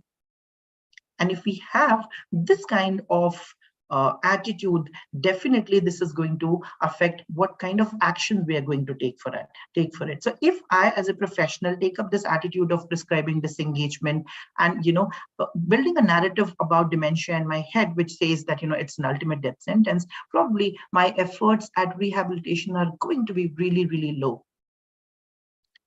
Now, I found this a really interesting paper, which was from 2020, the gerontologist. In this paper, they have looked at health professionals' perspective on rehabilitation for people living with dementia, and 16 professionals from varied background. Their semi-structured interview were conducted, and the data obtained was analyzed using the thematic analysis. And what they found was the major findings were that there are problems with existing dementia care pathways in Australia, and rehabilitation is rarely conceptualized as part of this pathway to care. So though people believe that the pathways to care for dementias are not really good, there are challenges, there are problems, but despite knowing this, they never include the rehabilitation as one of the pathway to care. Now, the further analysis revealed that what are the reasons why people find it difficult, healthcare provider find it difficult to include it is, one is that difficulties defining the worthwhile outcomes of a rehabilitation plan. So when I'm working as a rehabilitation professional with a patient with dementia, now what should I target? Should I target the cognitive function as an outcome, the independent cognitive function which I'm training, or should I look at an overall, cognitive capacity? Should I look at functional capacity? Should I look at quality of life? So that remains slightly a gray area. Similarly, there are perceived barriers to participation of this population in rehabilitation. It was seen that, all of us, basically the health professionals, believe that it would be very difficult to engage this population into rehabilitation, and that kind of, created a barrier for them to include this as a part of their pathway to care. Now, on these lines, as we know that WHO has announced the universal health coverage and the strategic action plan for dementia for 2030. So there is this work going on where WHO is developing package of interventions for rehabilitation for very many conditions, and out of which one condition is dementia. So in this case, there is a systematic review was conducted for the quality dementia clinical guidelines in 2022. This is a very recent paper, and they found out that though there is a lot of work which is being done, but one thing which remains question is the quality of the evidence. So what kind of cognitive rehabilitation or what kind of rehabilitation practices can be used in the area of dementia is still, a kind of a gray area, because we do not have a really strong methodological evidence, really strong research evidence with sound methodology. So that's also the need for so all of us, should look at this not only from the perspective of what we can do in the clinic, but we also should see that how we can contribute to the larger pool of the research so that others and the later generations of the health professionals can be benefited by our efforts. Now, I think, people have been talking about this from the morning that, the dementia care team or the rehabilitation team is a multidisciplinary team, it's a dynamic team. So you have nurse over there, you have neurologist, you have psychiatrist, you have clinical psychologist, neuropsychologist, then you have, other therapists, physiotherapists, occupational therapists. So there could be a, large number of professionals, those who might be involved in this. Now, this is a large team. A lot of people are here. So the point is that this team is guided by what? Of course, the team would have certain principles which would guide the, unified effort of the team in order to help the individual.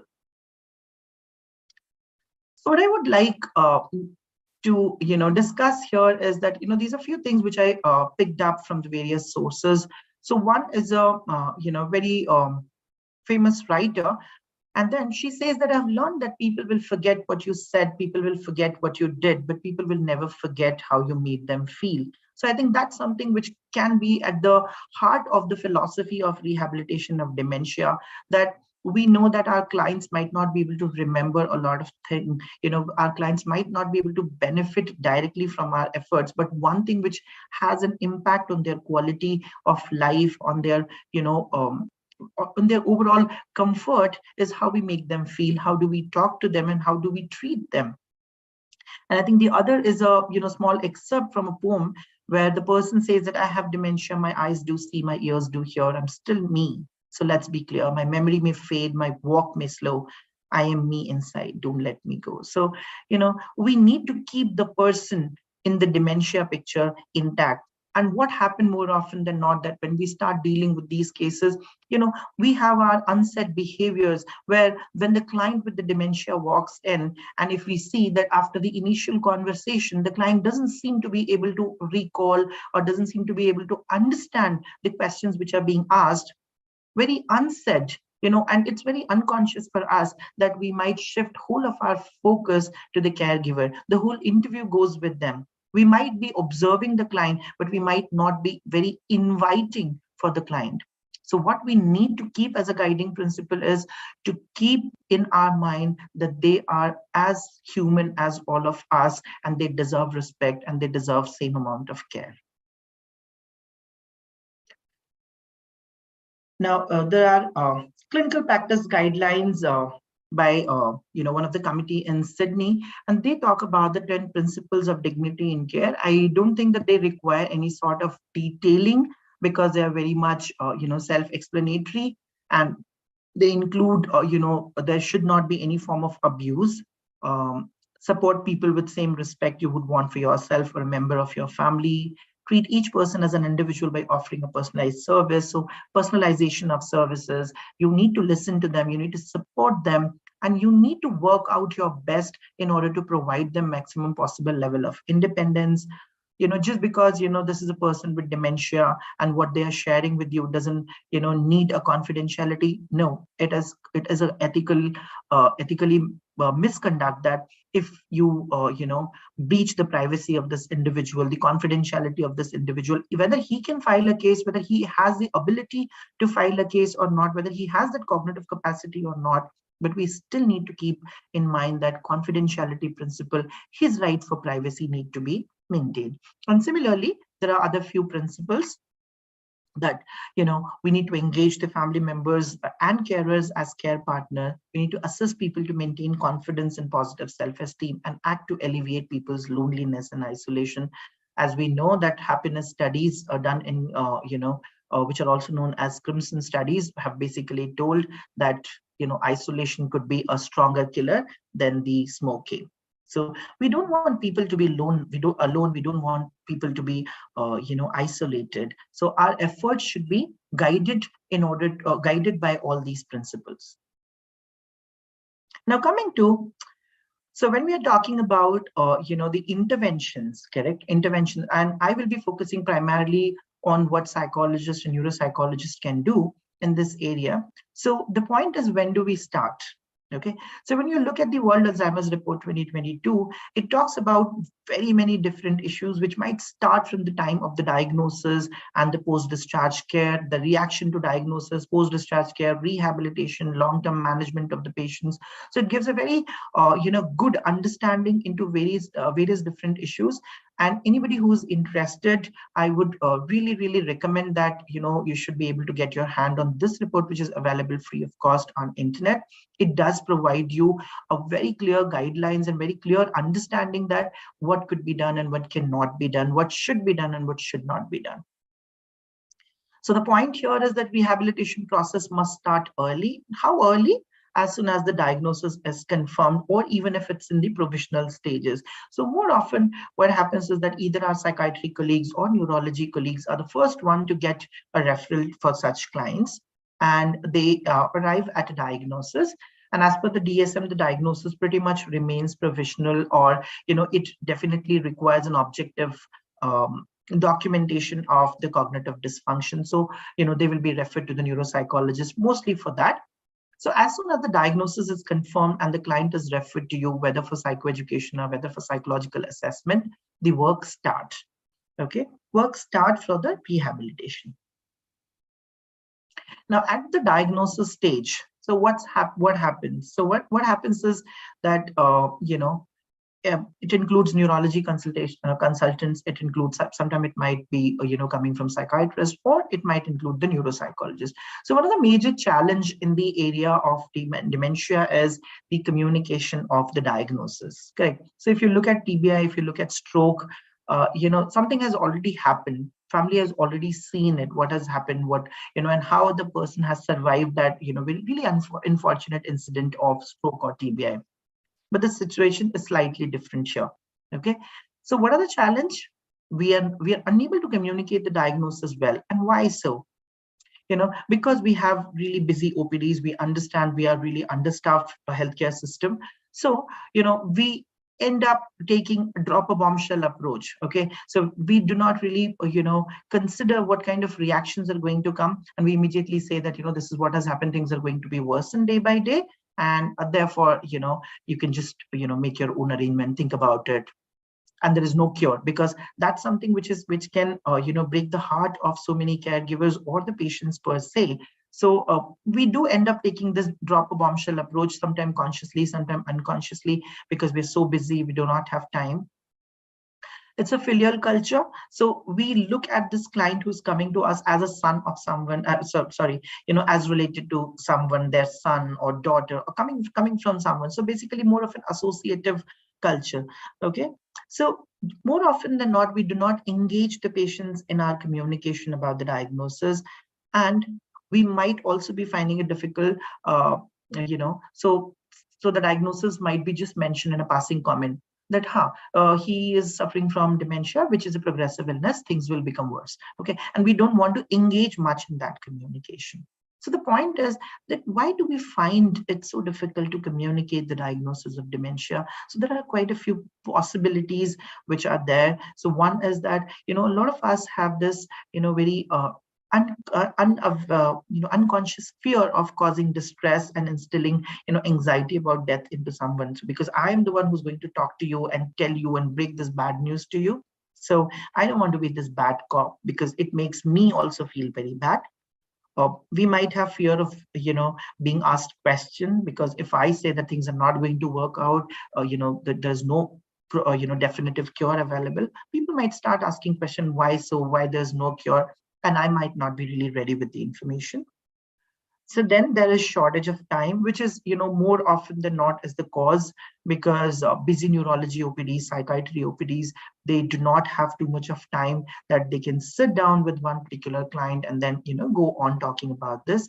And finally, a lot of time we lack training to engage in such a sensitive conversation. So our medical system is lacking, because again, when the students are doing their MBBS or their higher residency program, the course lack a significant syllabus or a significant component of the communication, the patient therapeutic communication. And even if it is there, it's pretty less, and in the burden of so many other things which our residents, which our students are expected to study, this gets a very less importance. Now, so how do we do that? So we take a breaking the bad news approach when we want to communicate the diagnosis, because that's really, really important. I think Dr. Jwala as well as Dr. Charu both have really emphasized the need of the psychoeducation, that our patients and the patient's caregivers should be on the same page where we are working. So if it is the dementia, I think it applies to any condition, and specifically in dementia, because this is like a, breaking the bad news. So we can look at something what we call as SPIKES protocol, which is a 6-step protocol developed by Bale et al. At Wisconsin University. Now, this SPIKES basically refers to the 6 letters, and each letter represents something. So first is setting up. So establish an appropriate setting. So when you have to communicate, make sure that you sit down. Do not do it while you're standing. Do not do it in corridor. Ensure privacy. Make sure that you have time. Only then you start the session. If you do not have time today, you schedule it for tomorrow. So there should be a proper setting for this. Then check for perception, check for patient and their family. What do they think about it? What is their attributional model? Why this is happening? Because they might be thinking it is something which they have eaten, it is something, some sort of magic, some sort of tantra mantra. They might have very different explanatory models. So you need to check what is their perception about the illness, and then slowly invite them to engage. Check with them that what they would want to know from you, whether they would want to know the treatment option, whether they would want to know, how long the things are going to be stable, and then when the deterioration going to start. Okay, so whatever they want to know, you should check with them. And I think that's where the person-centeredness comes again.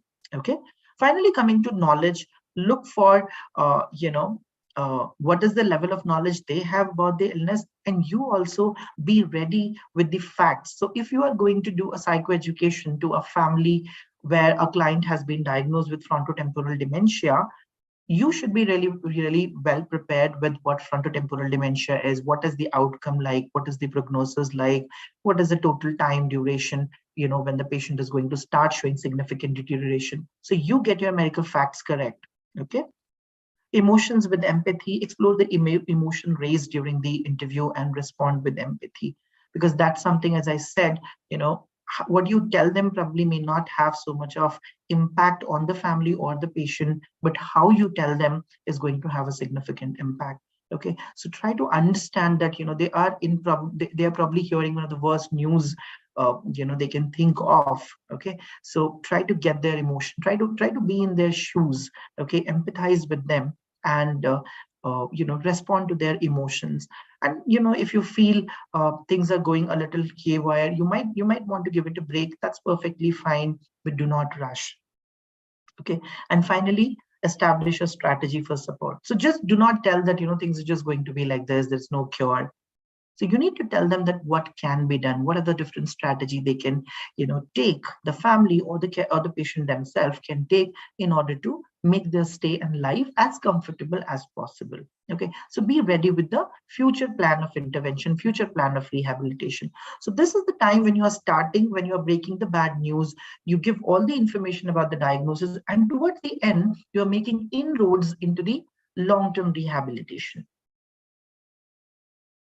Now, a few more clinical tips which I would like to share with you all is that one is that prepare yourself, okay? Because it could be if you have not been used to this, it could be really tough for you too, correct? So, especially medical professional, those who might, especially neurologists, surgeons, those who have not been dealing with such intense emotional material on a day-to-day basis, that could be really, really challenging for them. So if you are doing a, breaking the bad news session, so get yourself mentally prepared. If required, seek supervision from somebody senior, somebody who has had previous experience of dealing with such, clients in such scenarios.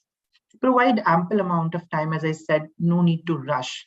Okay, you don't have to finish the psychoeducation in one session. You can take your time.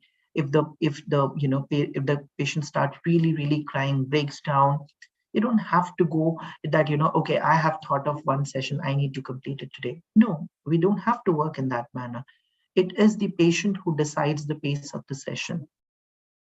And finally, still hope in them. Okay, we understand that the prognosis is really grim, bleak, but hope building can make a lot of difference. Okay, statements said with empathy, such as, I understand that we cannot reverse the diagnosis, but we can definitely attempt to delay the progression and make the life of so and so. Or directly, if you're talking to a patient, then you can say, make your life better and comfortable. I am really willing to give it a try. I would want you to come along with me. We would see that, how far we can go, So just instill hope, because if you are only seeing hopeful, only then your patients would have hope. Only then your patients would be willing to come, and to look forward to rehabilitation. If you do not instill hope in the first place, then very likely your clients are going to drop out from the rehabilitation. Now, coming to the actual rehabilitation setup, now in the post-diagnostic care, where the diagnosis is, so bad news is done and, the patient is with you. So what you can do now, so there are multiple steps, and I will be taking you through one by one through them. Dr. Afsar, you need to finish in next couple of minutes, please. Okay, so you I have will do overshooted a lot of time, please. Okay, sir. Okay. Yeah. Thank you, sir. So yeah, so one is detailed clinical evaluation, which is already done, but you need to relook at it because you want to identify your goals. Moving on to the neuropsychological assessment, this has already been emphasized by Dr. Shantala, Dr. Jwala, as well as Dr. Charu. So again, not going into it, but here you just need to remember that, because these are patients with dementia, they might have significant difficulties in like sustaining attention for very long. So you might want to keep very brief assessment tool rather than very detailed neuropsychological battery. There could be behavioral and psychological symptoms of dementia. And if there are such symptoms, you might want to use specific tools for them. There are specific tools for depression in elderly, neuropsychiatric inventory, as well as their abilities and the disability can be assessed. Coming to the cognitive rehabilitation, there are various approaches which has already been talked about. So I'll just briefly talk about the cognitive retraining in dementia. And, there is evidence which suggests that, mild to moderate cases of dementia might respond to the cognitive retraining, but again, with moderate gains, which might be short-term and medium-term, because of course, we know that neurodegeneration is anyways going on in the background. So the research suggests that no evidence of gains in functional domain too much, but there is no harm in trying because there are some evidence suggesting that patients might be benefited. Now, I have worked under the guidance of Dr. Jamuna Rajeshwaran, and there the cognitive retraining program, very indigenous program, has been developed by Dr. Shobhini Rao, Dr. Keshav Kumar, and later, was expanded to be a holistic rehabilitation program by Dr. Jamuna. So we engage in these kind of activity, which might include, brain sorting. This is something what we call a spatial encoding, where we keep certain items and the individual has to remember. So we work on a drill method to the extent possible we can. This is for shading. Shading helps them to improvise on the response inhibition. And temporal encoding is an encoding exercise for, kind of helping them with their memory. Cognitive stimulation therapy has also been found to be useful as a preventive measure in preventing cognitive decline. There are studies which suggesting that telecognitive rehabilitation is almost equivalent to the in-person cognitive rehabilitation. So now that we are, seeing still, we keep hearing about waves of COVID. So we are moving towards, a tele-neuropsychology practice era. So we can think of the cognitive rehabilitation in a telemedicine mode. Yeah, so, and again, so very quickly in the last, I would like to talk about the neurofeedback. Neurofeedback is something which I worked under the guidance of Dr. Jamuna. So there are studies which are suggesting that patients with, Alzheimer's dementia and patients with frontotemporal dementia have shown significant improvement on their cognitive test, on their cognitive performances. And very recently in 2022, Frontiers in Aging and Neuroscience has published a paper where they have suggested that there does seem to be a promise in neurofeedback when it comes to patients with dementia. However, we really require much more rigorous research in order to recommend such intervention. So at a clinical judgment, at a clinical level, a clinician can decide to go for it, but still the recommendation is waiting for the more rigorous research. So these are things which you can use very quickly, reality orientation boards, where you write on a daily basis, patient remains oriented, helping them very basic modification. Like if somebody who wears sari, you tell them to wear long night gowns so that it's easier. They can go to restroom independently. They don't have to rely on you.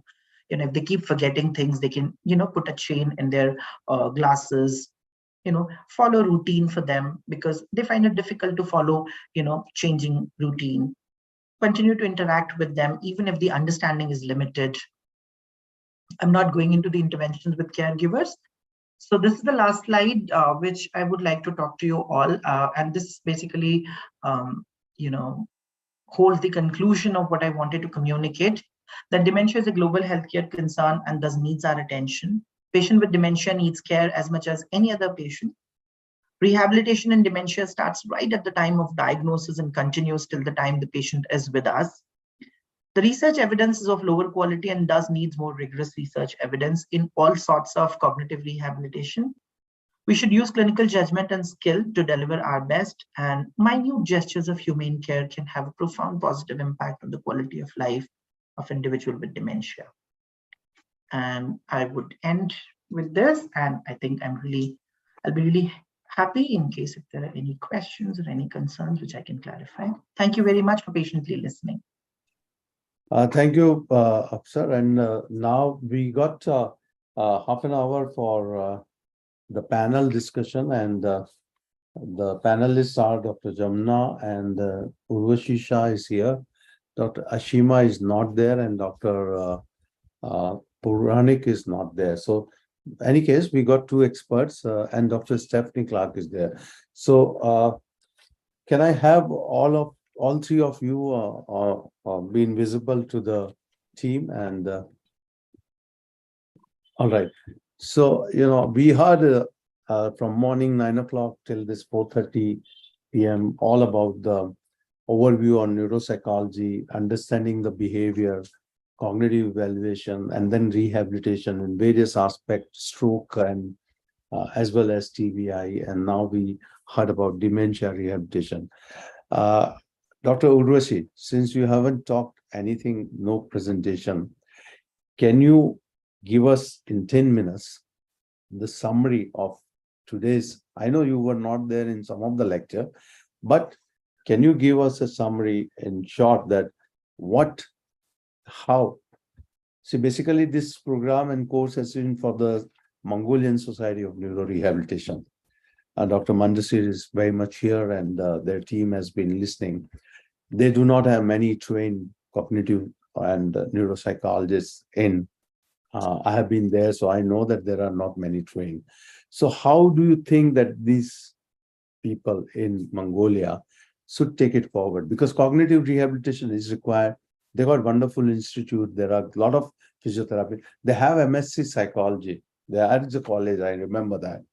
So could you give them a guidelines that this is how, after listening to this is what they should do at phase one? Because this may just be a one beginning, and we may have to come back again very specifically for one-day program, maybe only on stroke or only on TBI or only on dementia.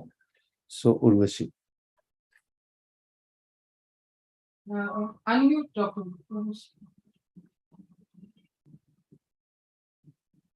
Ma'am, please unmute yourself. Unmute yourself. Sorry. Thank you. I said I want to apologize that I have not been able to listen to the whole presentations the entire day. I've been plugging in intermittently. But the question that you're asking me is about a country which has not yet developed neuropsychology services. It's right like they're at the virgin level, they've not started anything at all. If you look at India, we are also what we would call emerging neuropsychology services. And we have our own trajectory over the years of how we grew. And what I remember from the time I started with Dr. Shobhani Rao and others, which was way back in 1993, 94, that we began, and I began my journey. So I think from borrowing a leaf from that journey and looking at what's happened in India, I just want to say that if I had to start all over, one thing I still feel that as an emerging neuropsychology country, the training aspect is still, I think there's a paucity of the training programs. I think what I've seen over the last 25 years working in the field is that the demand has grown exponentially. The medical fraternity has become aware, patients have become aware, families have become aware, and they're appreciating and they want the cognitive rehab. But in parallel, the journey or the growth of the training of clinical psychologists and programs and having guidelines and having the certifications is lacking. So I think now it's a bit of a mess because the demand has grown so much.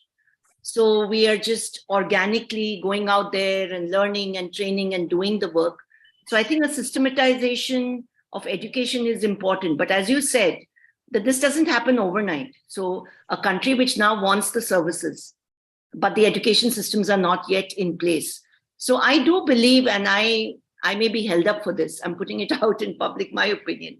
I think there are phases. There's a phase where you reach, and I've talked to colleagues in Britain and in US that when neuropsychology even started in those countries, in the initial years, maybe the training programs were not so robust, but you began with what you had. So if they have clinical psychology programs, so within that, how do we strengthen it? So webinars like this, teaching webinars, credit-based webinars. I also do believe there's a thing that the international agencies have to look at about mentoring. So you have mentoring institutes, mentoring centers based either in India or US, and I would say even South Asia, wherever there are good centers who have had some experience. So it's a kind of hand-holding and growing together and sharing and maybe case discussions regularly. So it may not be a formal degree that you have immediately, but at least some sort of clinical training, mentoring, hand-holding, observing, and all that kind of, and clinical training programs that are there, more clinical, where today you did case-based, where cases were discussed. So didactic lectures, of course, are very important, the theory part, but also some level of regular case discussions to start them off, for anyone to start. And in parallel, as I said, the training has to be thought through by the government, by organizations like we have the IFNR and other major country organizations which have to put down those guidelines. Second is, I think, cost and availability and accessibility to the services. We talk about this, but as I said, there's a paucity of services, and the patients just don't get it. And the costs, you see, in rehabilitation, you have to journey sometimes for years together. And one thing I've experienced over my 25 years again is that patients drop out because of the cost being exorbitant. In our countries, we don't have insurance for rehabilitation. They're paying out of the pocket. So what can we think through? Now, I'm talking about policies that we have to start thinking about.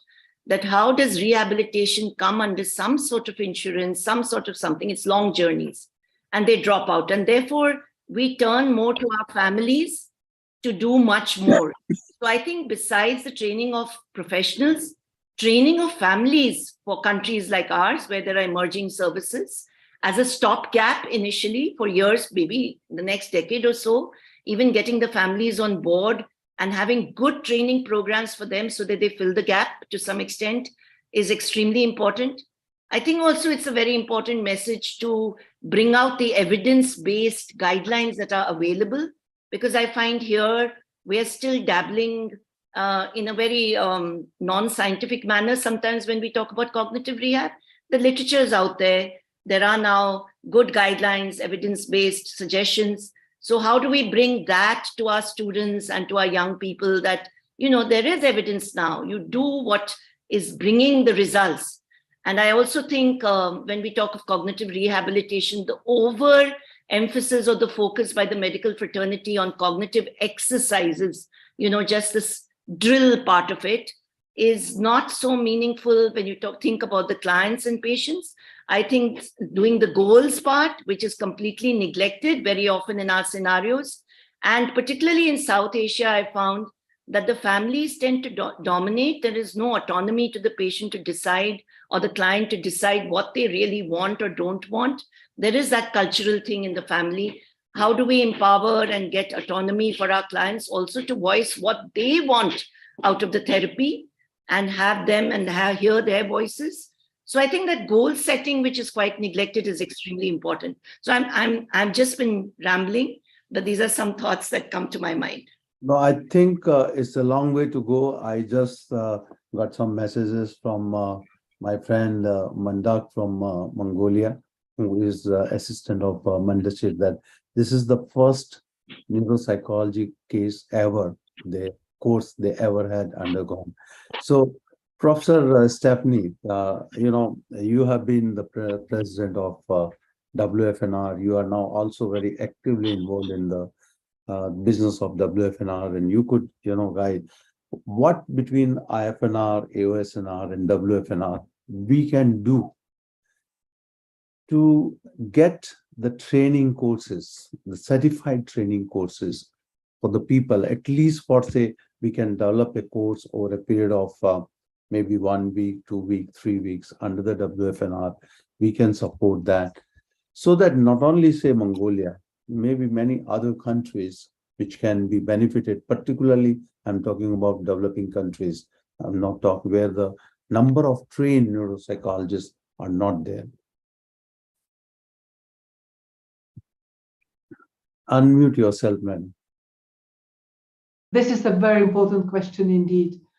It is extremely important, as was said before, that we have a very good content of the courses, because we should not go through all the stuff we had to do.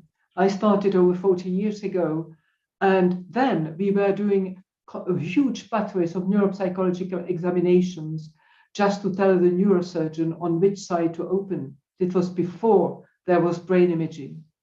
And that's not useful. Also, brain plasticity, we don't have to fight the battle again.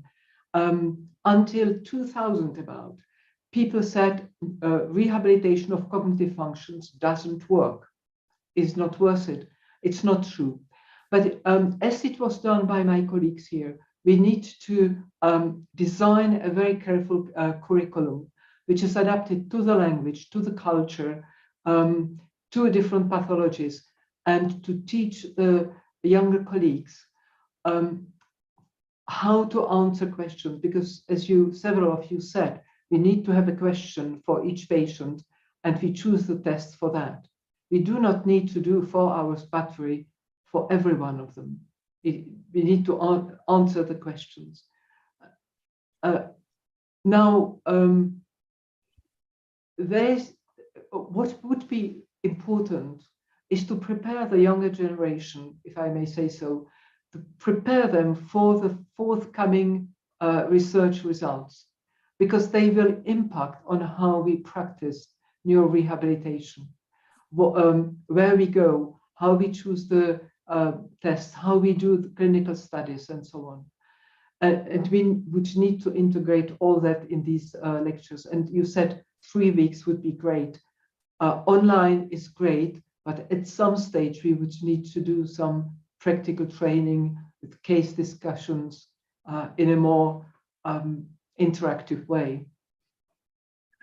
I think you have very rightly pointed out, and I will come back to now to Dr. Jamna. Jamna, you got one of the best center where the training happens. We got a couple of more centers. There may be, as you said initially, there are 44 centers for the MPhil, and then there are few centers for the neuropsychology. One of them is you. Do you think that we can work out something under the banner of IFNR involving all the centers in this country and help out the people from these countries to come over in India? Initially, we can give them a 6 weeks online course and then come over in India for, say, another 6 weeks, going to these 3 or 4 centers. Do you think that this 12-week course we can design easily to help out, not to the whole world, not to the, everywhere, but at least even if we can do, say, 12 people in a year, this will be something which will be amazingly remarkable. What do you think on this? I think I don't think that it is a doable proposal, sir. But what one should keep in mind is, since these are all government institutions, there is a lot of guidelines one need to follow. So probably IFNR can have an MOU with NIMHANS or any other institutions. These kind of courses are doable from all these centers. And from IFNR also, if you identify certain professionals who can carry out this course on a yearly basis, that is also possible. But we need to have a lot of guidelines set. Otherwise, it's going to be difficult, because in the long run, we may have many other small countries asking for these courses. So first and foremost, we need to have these guidelines. So, of course, I mean, there will be guidelines, there will be a curriculum, there will be a process. I'm asking is, in principle, can we consider this? Because IFNR can take a lead. IFNR can be a conduit between the international WFNR, ASNR. We can get some of those people to help us out in curriculum. And IFNR is conduit between these various institutes where the people from other countries. We will have exactly an announcement. We can all that thing can be worked out. That is not very difficult. That's not principle. Can we work on this to Yes. help out? Basically, to help out and impart or not. Yeah, what we also need to keep in mind, sir, for example, from Mongolia, who are these people? What is their educational background? These are some things which we need to keep in mind, because this is more a clinical area where they need to have clinical training before they get into doing neuropsychology. So we need to have that kind of a training in their country, and then they come over. So that's what I mean by guidelines, their guidelines as well as our guidelines. Does it match, and how we can foster this kind of training? Perfect. Professor Mandasir, I think you need to be here. I'm only talking on your behalf, where I know nothing about Mongolia. So you need to be active on the video as well as on the. You can get Mandak also along with you, Professor Mandasir. There's one question. I think Santla, you can easily answer that. The question is, what sort of attention enhancing activity can be given to dementia or PSP patients?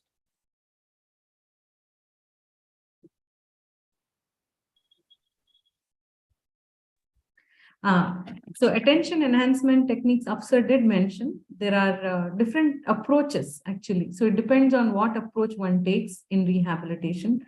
If it is drill-based exercises, at least in our center, we have certain, exercises that we give, such as could be cancellation, it could be, it could be metronome. Like I use neurologic music therapy techniques. I use metronome-based enhancement techniques or melody-based, rhythm-based exercises. If it is computer-based, I think one of the speakers mentioned about given software, so computer-based exercises. In our center, we also do neurofeedback training. Dr. Jamuna heads the lab, and NFT has also shown a lot of benefits on enhancing attention. So again, I reiterate, the approach the clinician takes and what is suitable for that patient, how feasible, given their background, given their educational background, feasibility, coming to a tertiary center, all these factors are taken into consideration. Thank you very much. I think I can only suggest to the Mongolian society, that what we can do is we will for next 6 months, we will do a once a month 2-hour session with you, where you need to present the cases to us. We'll have one of the expert from our team you may just present one case and discuss on that. I will have 1 or 2 experts talking to you, your people present, and we assess also that how best we can help you out for the future. If you do 6 cases in next 6 months with our expert team, you have seen all of speakers today who all are expert. I can get 1 expert from IFNR and 1 from the international arena. And then we assess after 6 months how to take it forward. I think that may be far better, and we would know. And at the same time, wherever we all can help, whichever are the free assessment tools are available, if we can share with them, if they want to use them, convert them into their language and want to use them locally, we should encourage them and develop some research with them. It will help us that they are doing the research and we are guiding them. So a collaborative research we can look forward. So I will talk to this team and see how best we can collaborate for next 6 months and come back to you. So I think we are 7-8 minutes, end of the day. One person has raised the hand, Malika Mitra. If you have something, please write in the question, answer, or chat.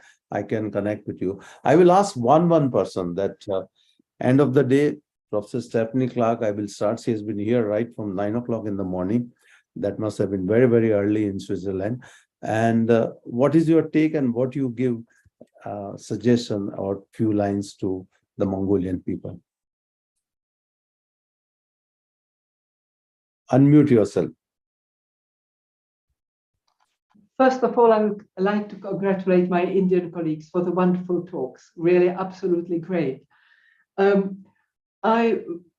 think it's a wonderful time for our Mongolian colleagues to start this new, probably, development of neuropsychology in rehabilitation. It helps a lot the patients and is fascinating for the young colleagues who start going into the field. And I present my best wishes for this development, and with my colleagues of our cognitive rehabilitation SIG, we would be absolutely delighted to help as much as we can. Thank you so very much. Abhishek. It's a brilliant initiative. We thought to be probably for people from Mongolia. But we got so many registrations. We have more than 1,000 people who registered for this event. You cannot believe that 1,000 people have registered for this event, which shows there is so much need to develop the specialty in this part of the world. And I think Dr. Surya's proposal to make it as a structured course in long term will help many countries. Thank you. Charu? Thank you. Today has been really, really enjoyable and informative, and I felt like even I've learned a lot. I do think that neuropsychology is quite complex if you go about it in an unstructured way in terms of learning, and the learning is ongoing. There's always new research coming out, and then we learn from our own experience as well. So having a structured curriculum that our experts have told us is so important. And starting somewhere is always a good idea. So I wish them all the best, and I'm happy to be part of this process of learning and interacting with them in the future. Thank you. Jwala? Thank you. It's been amazing being part of this today. I think everyone said everything that I would have wanted to say as well. But I just add that rehab also has to be culture specific. So we need to make sure that whatever rehab we do is specific to the individual's context and what their goals are and what makes life beautiful for them. That's it. Thank you. Mohammed Afsar? Yeah, thank you, sir.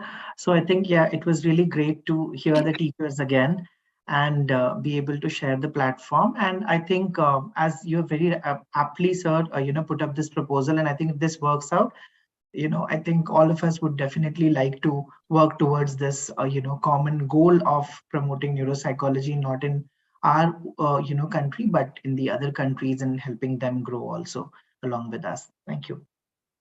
Thank you. Jamna? Everybody said, yes, we have to have this neuropsychology in other countries too. But what I would like to tell especially the Mongolian people, is that they should devise a course which is very short, maybe 1 year, 2 year, maybe a post-graduation course, which includes clinical psychology. And then a part of it should be behavioral medicine and also neuropsychology. As my experience goes, even in NIMHANS, not many of them opt for neuropsychology. So the aptitude and the acumen should be there in order to do this. So definitely, if they can start a course and then identify and then get them trained. And like you said, sir, maybe we can start it off, instill this interest in the people by getting them to present a case and how we can offer the rehabilitation. Jamna, if I'm not wrong, they nearly had 500 psychologists in their country. So they have a college. I've been there.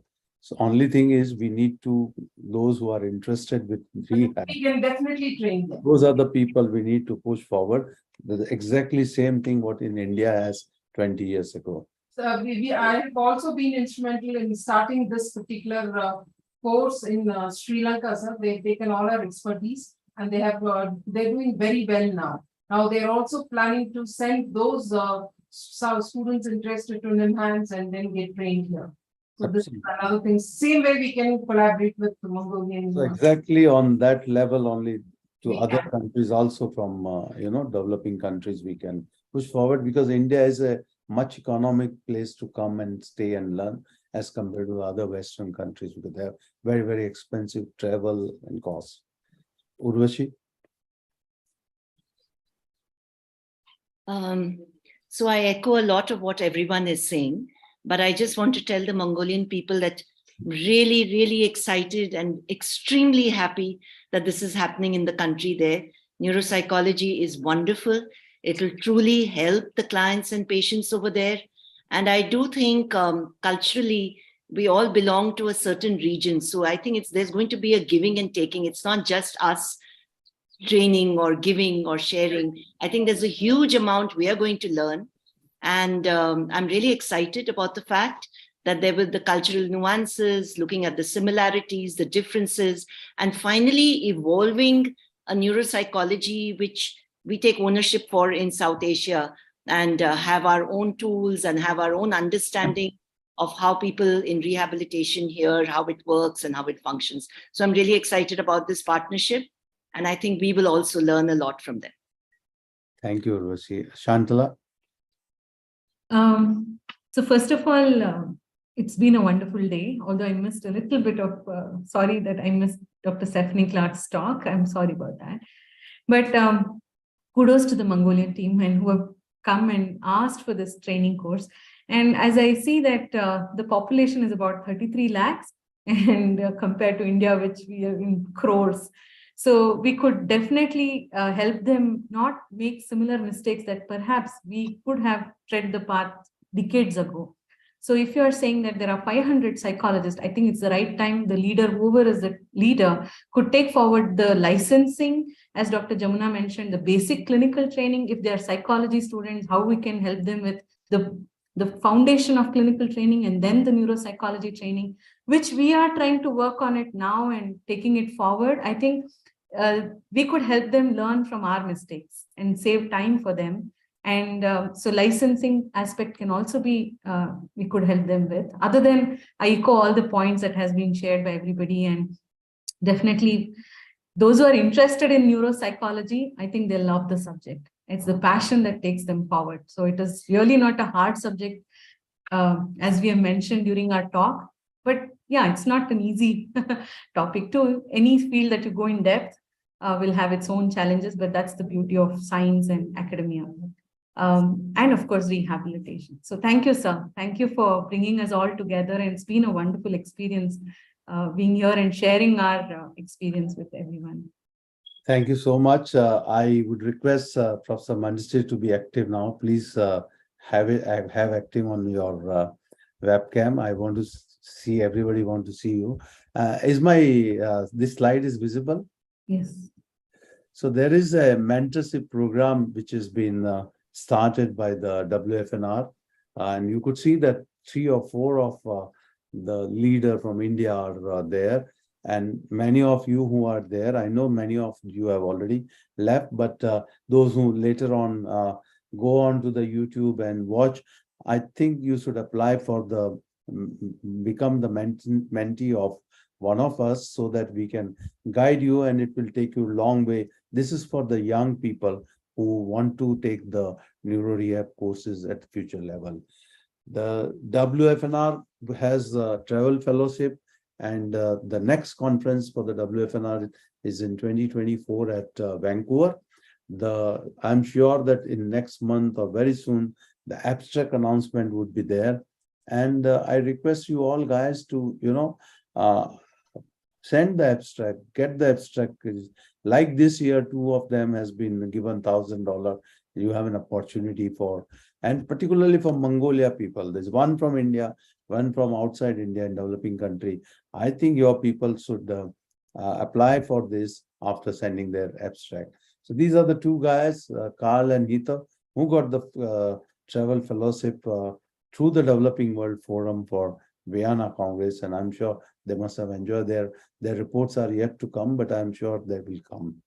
WFNR has another award, and those who are doing the project, they should look at this to get this award.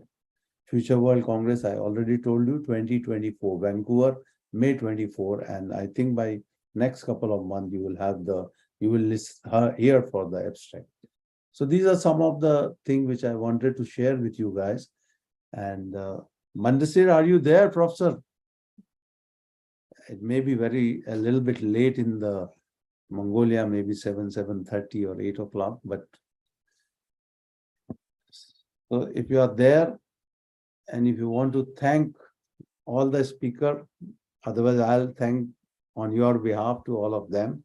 And there may be possible that in future, after 6 months or 1 year, when you plan to have a 2 or 3 days or 5 days workshop, we can have some of these leaders come to the Mongolia, and they train your team there and enjoy the hospitality of Mongolia, which is very, very good. So if Close it, Abhishek. Abhishek, you can thank on behalf of Professor Mansi, who has some trouble in language also. Yeah. So on behalf of WFNR, ASNR, they give us the opportunity. IFNR committee, Dr. Surya's leadership, all our brilliant speakers, panelists. Smita, if you can get Mandak from Mongolia into the panelists, he can say thanks. He said he can do that. Just check Mandak Bantu is there. All the speakers, all the delegates, our tech team to help us for this program. And I will again say the same thing. This program was made for Mongolia, but now we have so many Indians joining the same movement, which means neuropsychology is needed the hour. So then thank you all for your active participation. Thank you. Thank you, Dr. Surya and Abhishek. I think it was a wonderful day. Just check Smita if Mandak is there. Yes, sir. Yes, sir. I sent a request. Just get him in so that he's a young rehab specialist who's very active, and I think Stephanie also would know him. I think I will take your leave. I have to go for a meeting. Sorry. Okay.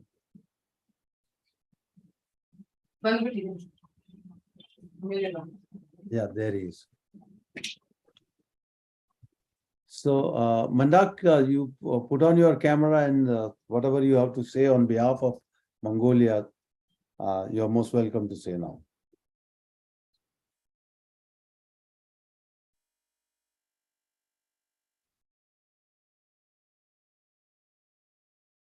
You are mute, so you'll have to unmute, Mandak. Yes. Okay. Can you hear me now? Yeah, we can hear you, but can't see you. Everything is dark. Yeah. I'm sorry. So we are just having problem with that internet issue in Mongolia. Yeah. So I'm still checking on.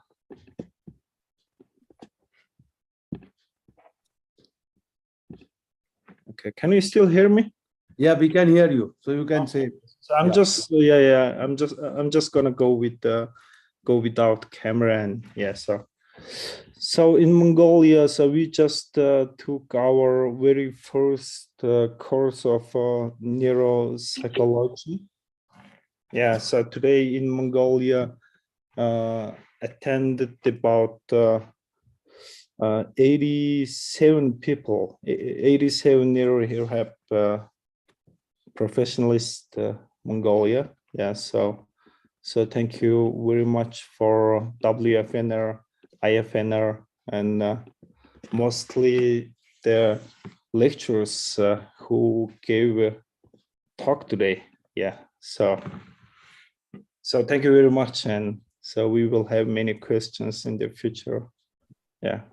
So, Mandak, what I would suggest is that you start preparing the case-based presentation, and we'll take every month, we'll fix up which day and what time, maybe one of the Saturdays, and you can send the case presentation well in advance, and then we can work on that and have a proper training course case-based for next few months. And then maybe we plan out the further plan of action. Okay.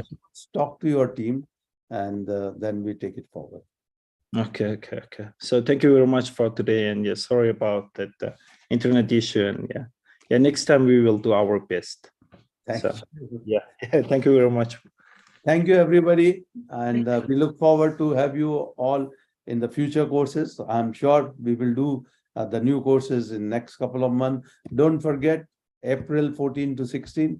IFNR Con 2023 in Mumbai, and there are abstract submission is open. Young neuro rehab professional can apply for the Young Fellowship Award, and also best poster awards are there. So you please request you all guys to take benefit of pre-conferences, post-conference, pre-conferences, and the conferences. Beautiful program, and I'm sure you will all enjoy. We are going to have flying faculty from WFNR. Professor Volker is coming, Michael Todd, the music therapist is expert, is going to be there to take a half-day therapy or course on NMT. And then Matilda will also be there. So we will have ICF, WHO, VODAS 2, which has been released. She would be here. So you got all opportunity to attend. I look forward to have you all guys here. Get into that. These are the opportunity to become expert in neuro rehab. Thank you very much. Namaste and have a nice evening if you are in India. Good night if you are in Mongolia. Thank you. Thank you, sir. Thank you. Thank you. Thank you. Bye. Thank you, everyone.